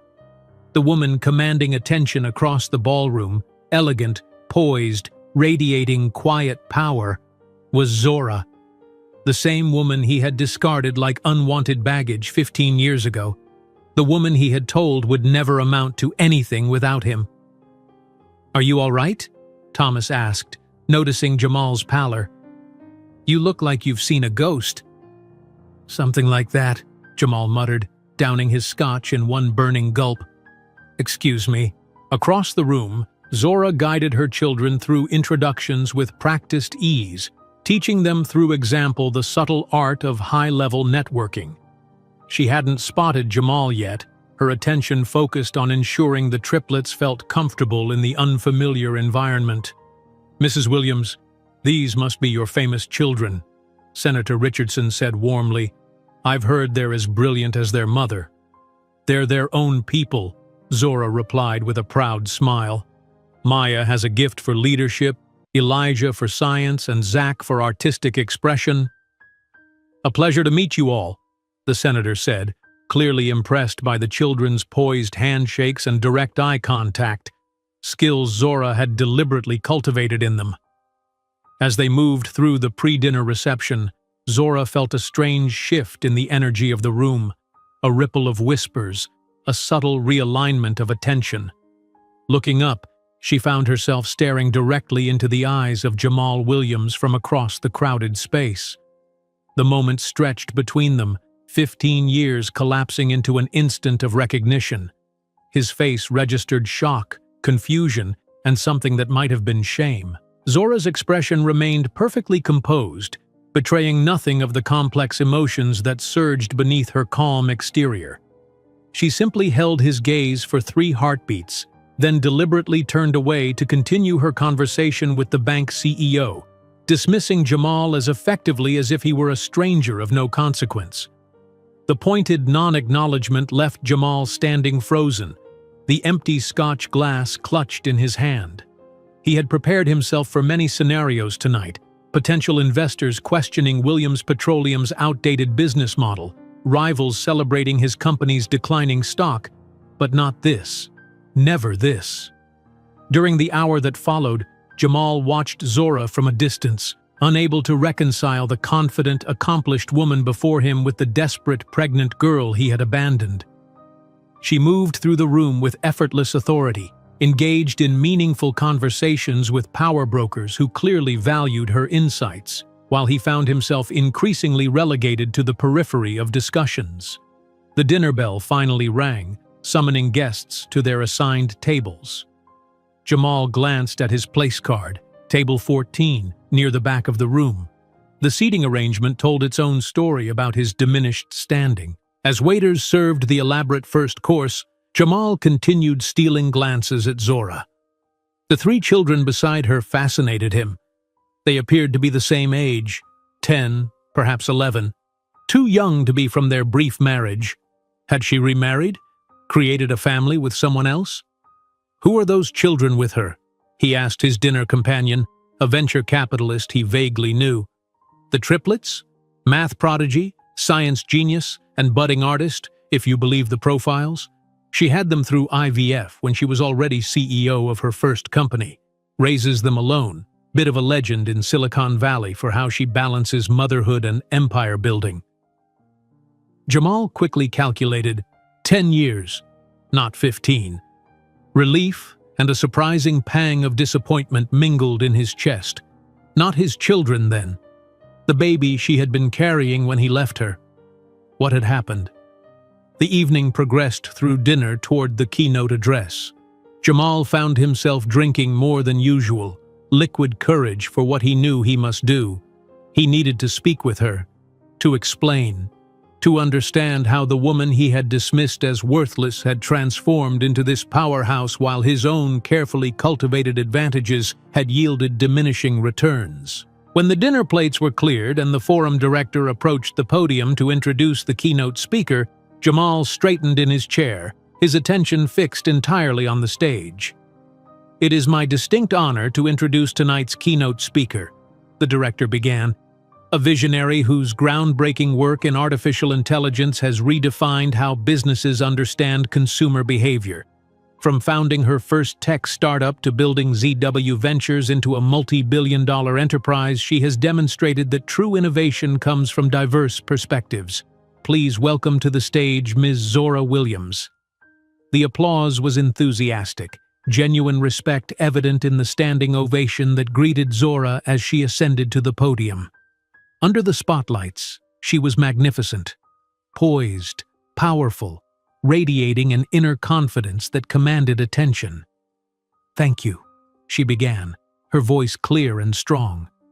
"Tonight, I want to talk about the future of American innovation, not just what technologies will shape our tomorrow, but who will create them and why that matters to everyone in this room." For the next 30 minutes, Zora delivered a masterful address on technology, inclusion, and the competitive advantage of diverse leadership. She spoke without notes, weaving complex technical concepts with accessible examples and compelling vision. The audience was rapt, including Jamal, who couldn't tear his eyes away from the woman whose potential he had so catastrophically underestimated. And that is how a girl from Detroit, daughter of public school teachers, transformed rejection into motivation to build a billion-dollar company, she concluded, triggering a standing ovation that seemed to shake the chandeliers. During the formal dinner that followed, Jamal observed Zora from afar, seated at the head table between the governor and senators, laughing and discussing policy like a veteran Washington insider. His own table, at the periphery of the grand ballroom, perfectly symbolized his fall in the corporate world. Williams Petroleum no longer commanded the respect it once had, and his series of divorces had consumed much of his personal fortune. After several more drinks, Jamal gathered his courage and approached the VIP table during dessert. He waited for a momentary lull in conversation before stepping forward. "Zora, could we speak privately for a moment?" he asked, struggling to maintain his composure under the curious gazes of the powerful figures surrounding her. She regarded him coolly for a long moment, then gave a slight nod. 2 minutes. Excusing herself graciously, Zora followed Jamal to a more secluded corner of the ballroom. In the relative privacy, he attempted his most charming smile, the same one he had used to win her heart 15 years earlier. "You look absolutely stunning," he began. "Your success, it's impressive." "What do you want, Jamal?" she asked directly, cutting through his attempt at charm. "Just to reconnect. Maybe grab coffee sometime, talk business." He hesitated. "I always knew you had potential." Zora's laugh was genuine, though without humor. "Always knew? You told me, and I'm quoting, 'Women like you never amount to anything, much less without a man like me.'" Jamal blanched, the exact words he had spoken returning to haunt him. "I was confused back then, with the pressure from my father." "Pressure?" Zora interrupted, her voice calm but firm. "Let me tell you what pressure is, Jamal. Pressure is sleeping in train stations while pregnant. Pressure is losing a baby because you're working 2 jobs to afford rent. Pressure is building a company from nothing when everyone says you'll fail." The revelation hit Jamal like a physical blow. "You lost the baby?" "Yes. A complication in the 6th month. I was alone in the hospital, with no one to hold my hand." She held his gaze unflinchingly. "You wonder if my children are yours? No, they're not. They're from IVF I did when I was already CEO of my first company. I chose to become a mother on my own terms, when I could give them everything they deserved." Jamal felt the weight of his past choices as never before. "Zora, I'm sorry. I was young, immature." "No," she interrupted again. "You are exactly who you are now, a man who makes decisions based on appearances and status, not character. The difference is that now I see that clearly." The murmurs in the ballroom increased as people began to notice their intense conversation. Several executives drew closer, catching fragments of their exchange. "Your empire is falling, Jamal, while mine continues to grow," she continued. "Not because I'm smarter, but because I learned that true leadership comes from solid values, not inherited privilege." "Can we keep this private?" he asked nervously, aware of the watching eyes. "Maybe we can resolve our past more discreetly." "Private?" Zora's smile was glacial. "Like when you humiliated me in our own home? Like when you left me with nothing, pregnant in the middle of winter?" Her words echoed louder than she had intended. Several nearby guests paused their conversations, turning toward the unfolding scene. "You are the man who abandoned Zora Williams?" asked a shocked tech CEO who was standing nearby. "The Zora Williams?" The buzz spread through the ballroom like wildfire in dry brush. Jamal began, but words failed him. "Yes, he is," Zora answered calmly. "The man who told me black women don't belong in certain circles. Ironic to find him in the less prestigious section of this event, while I occupy the place he always dreamed of." The silence deepened as she continued, now with all eyes in the salon upon them. "Ladies and gentlemen, witness the power of underestimation. When ZW Ventures acquires the technology division of Williams Petroleum next month, yes, the negotiations are underway with his board, we will complete the perfect circle of poetic justice." The silence in the grand ballroom was absolute. Zora's words hung in the air like a verdict, and in many ways they were exactly that. The assembled power brokers of American business stood frozen, processing what they had just witnessed. Zora Williams, the keynote speaker and celebrated CEO, had just revealed that Jamal Williams, once a titan of industry, had abandoned her pregnant and destitute 15 years ago, and now, in the ultimate reversal of fortune, her company was acquiring his. The moment stretched, uncomfortable and electric, until the governor of New York cleared his throat. "I believe dinner is concluding," he announced, attempting to restore normality to the suddenly charged atmosphere. "Perhaps we should move to the reception area for coffee." The spell broken, conversations erupted throughout the ballroom. Executives clustered in small groups, their voices hushed but animated, eyes darting between Zora and Jamal. The story spread with the efficiency of breaking news, embellished with each retelling. Jamal stood rooted to the spot, his face a mask of humiliation. The scotch he had consumed throughout the evening churned in his stomach as the full impact of what had just happened washed over him. His carefully constructed facade, already crumbling in business circles, had just been completely dismantled in front of the very people whose respect he desperately needed. "Is it true?" asked a board member from a major investment bank, approaching him with barely concealed disgust. "You abandoned a pregnant woman in winter?" Jamal opened his mouth, but no words emerged. What could he possibly say? That it was complicated? That he had been young? That his father had pressured him? Every excuse sounded hollow, even in his own mind. Across the room, Zora maintained her composure, returning to her children at the head table. She bent to speak quietly to them, her face serene despite the storm she had just unleashed. "Is everything okay, Mommy?" Maya asked, sensing the change in the room's atmosphere. "Everything is fine," Zora assured them, her voice steady. "Sometimes adults have complicated histories. Let's enjoy the rest of our evening." Teresa appeared at her side, having witnessed the entire exchange from nearby.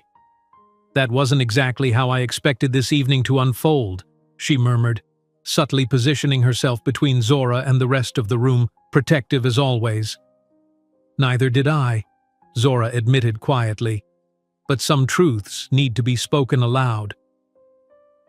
As the formal dinner concluded, guests moved to an adjoining salon for the networking portion of the evening. Jamal found himself increasingly isolated, conversations dying as he approached groups, colleagues finding urgent reasons to be elsewhere. Even those who had been friendly earlier now maintained a polite distance, unwilling to associate themselves with the evening's villain. A young reporter from the Wall Street Journal who had been covering the forum approached Zora cautiously. "Ms. Williams, David Chen from the Journal. Would you care to comment on what just transpired between you and Mr. Williams?" Zora considered him for a moment. "The past is exactly that, the past. My focus remains on the future of technology and creating opportunities for overlooked talent. But is it true that Williams Petroleum's technology division is being acquired by ZW Ventures?" "I don't comment on deals until they're finalized," she replied smoothly. "Now, if you'll excuse me, it's getting late for my children." As Zora prepared to leave with the triplets, a steady stream of business leaders approached to express their admiration, many offering business cards and invitations to private meetings. The governor himself escorted her to the exit, speaking animatedly about a technology initiative he hoped she would advise on. From across the room, Jamal watched this procession with a mixture of bitterness and dawning comprehension. The world he had known, where men like him were automatically granted deference and respect, was changing. And Zora, whom he had once deemed unworthy, was now at the vanguard of that change. Making a desperate decision, he intercepted her near the grand staircase as she was saying her goodbyes. "Zora, please," he said, his voice low and urgent. 5 minutes. Just 5 minutes somewhere private." She regarded him coolly, then nodded to Teresa. "Take the children to the car. I'll be right there." In a small antechamber off the main lobby, Jamal paced nervously while Zora stood perfectly still, the embodiment of controlled power. "You've destroyed me," he began, accusation edging his tone. "Do you know what this will do to my reputation? To the company?" "Your reputation?" Zora repeated, her eyebrow rising slightly. "Your company? Interesting that these are your concerns, not what you did to me." "I was wrong," he admitted, running a hand through his hair. "What I did was inexcusable. But did you have to humiliate me publicly, in front of everyone who matters?" "I didn't plan to," Zora replied truthfully. "But when you asked to keep things private, as if my suffering should be hidden away while you maintain your facade, something snapped. Why should your dignity be protected when you showed none for mine?" Jamal's shoulders slumped, the fight draining from him. "What happens now?" "Now?" Zora's voice was calm, almost gentle. "Now you experience what I experienced, rebuilding from scratch. The difference is, you still have resources and connections I never had. Your struggle will be nothing compared to what mine was." "And the acquisition? Was that true or just for effect?" "Oh, it's true," she confirmed. "Your board approached us 3 months ago. They've lost confidence in your leadership. The papers will be signed next week." The blow landed with devastating precision. His own board, working behind his back. The ultimate betrayal. "I'll fight it," he declared, a last flare of defiance. "With what leverage?" Zora asked simply. "Your company's stock has dropped 40% in 2 years. Your last 3 products failed to gain market traction. And after tonight," she shrugged elegantly, "your position is untenable." Outside the Waldorf, reporters had begun gathering, alerted by tweets from attendees about the dramatic confrontation. Camera flashes illuminated the night as Zora emerged, walking with measured steps to her waiting Rolls-Royce where Teresa and the children were already seated. "Ms. Williams, can you comment on your history with Jamal Williams? Is it true he abandoned you when you were pregnant? Are you acquiring Williams Petroleum?" Zora paused at the car door, considering the sea of microphones. With the poise that had become her trademark, she turned to address them. 15 years ago, I was told I would never amount to anything. Tonight serves as a reminder that we should be careful about the limitations we place on others, and on ourselves. Now, if you'll excuse me, my children have school tomorrow." The following morning's headlines were merciless. From abandoned to billionaire, the extraordinary story of Zora Williams. Oil heir's cruel past exposed at Economic Forum. Tech visionary reveals shocking history with petroleum CEO. The Wall Street Journal ran a front-page article detailing not only the confrontation, but also piecing together Zora's remarkable journey from homelessness to billionaire status. Business Insider published a scathing analysis of Williams Petroleum's decline under Jamal's leadership, contrasting it with ZW Ventures' meteoric rise. In her penthouse apartment, Zora maintained her normal routine with the children, helping them prepare breakfast before school as if the previous night had been any other business function. "Mom, is that you on Dad's tablet?" Elijah asked, peering over at the device where Teresa was reading the morning news. Zora exchanged a glance with Teresa, who quickly put the tablet away. "Yes, I gave a speech last night that's getting some attention." "Who was that man you were talking to?" Maya asked directly, her perceptive nature missing nothing. "The one who looked upset." Zora took a deep breath. This moment had arrived sooner than she'd anticipated, but she had always promised herself she would answer her children's questions honestly in age-appropriate ways. "That man was my husband a long time ago, before you were born." 3 identical pairs of eyes widened in surprise. "You were married?" Zach asked, incredulous at this revelation about his mother's past. "Briefly, yes," Zora confirmed, spreading jam on a piece of toast with steady hands.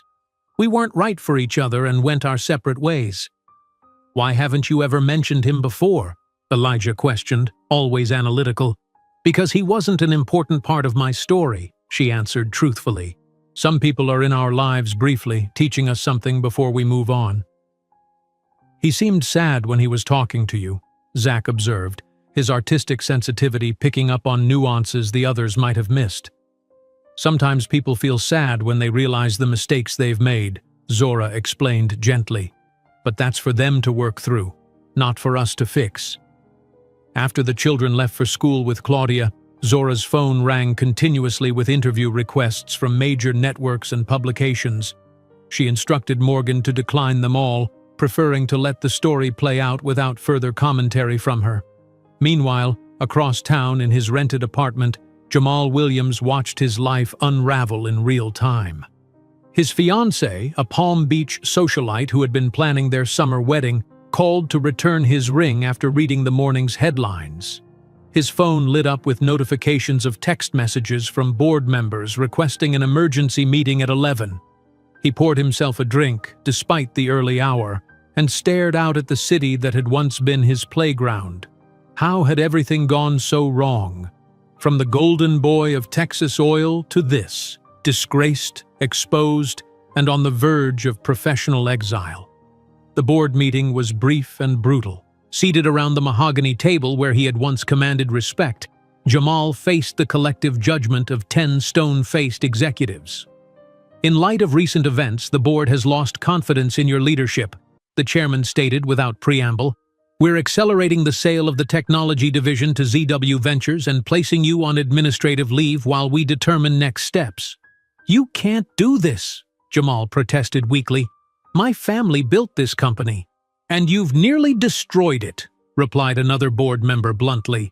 "Your personal conduct has become a liability we can no longer afford."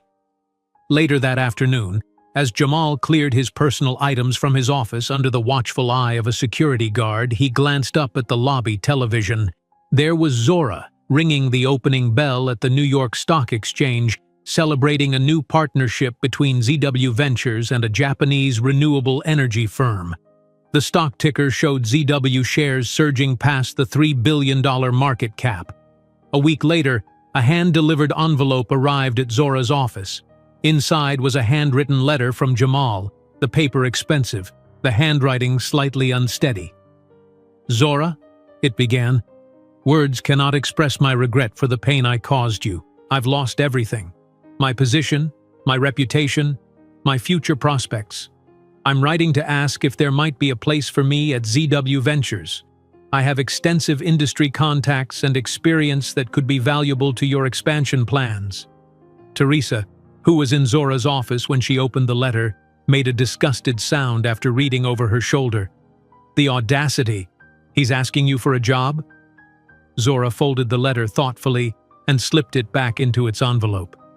"Forward this to Human Resources with my standard recommendation. Evaluate the candidate by the same criteria as any other."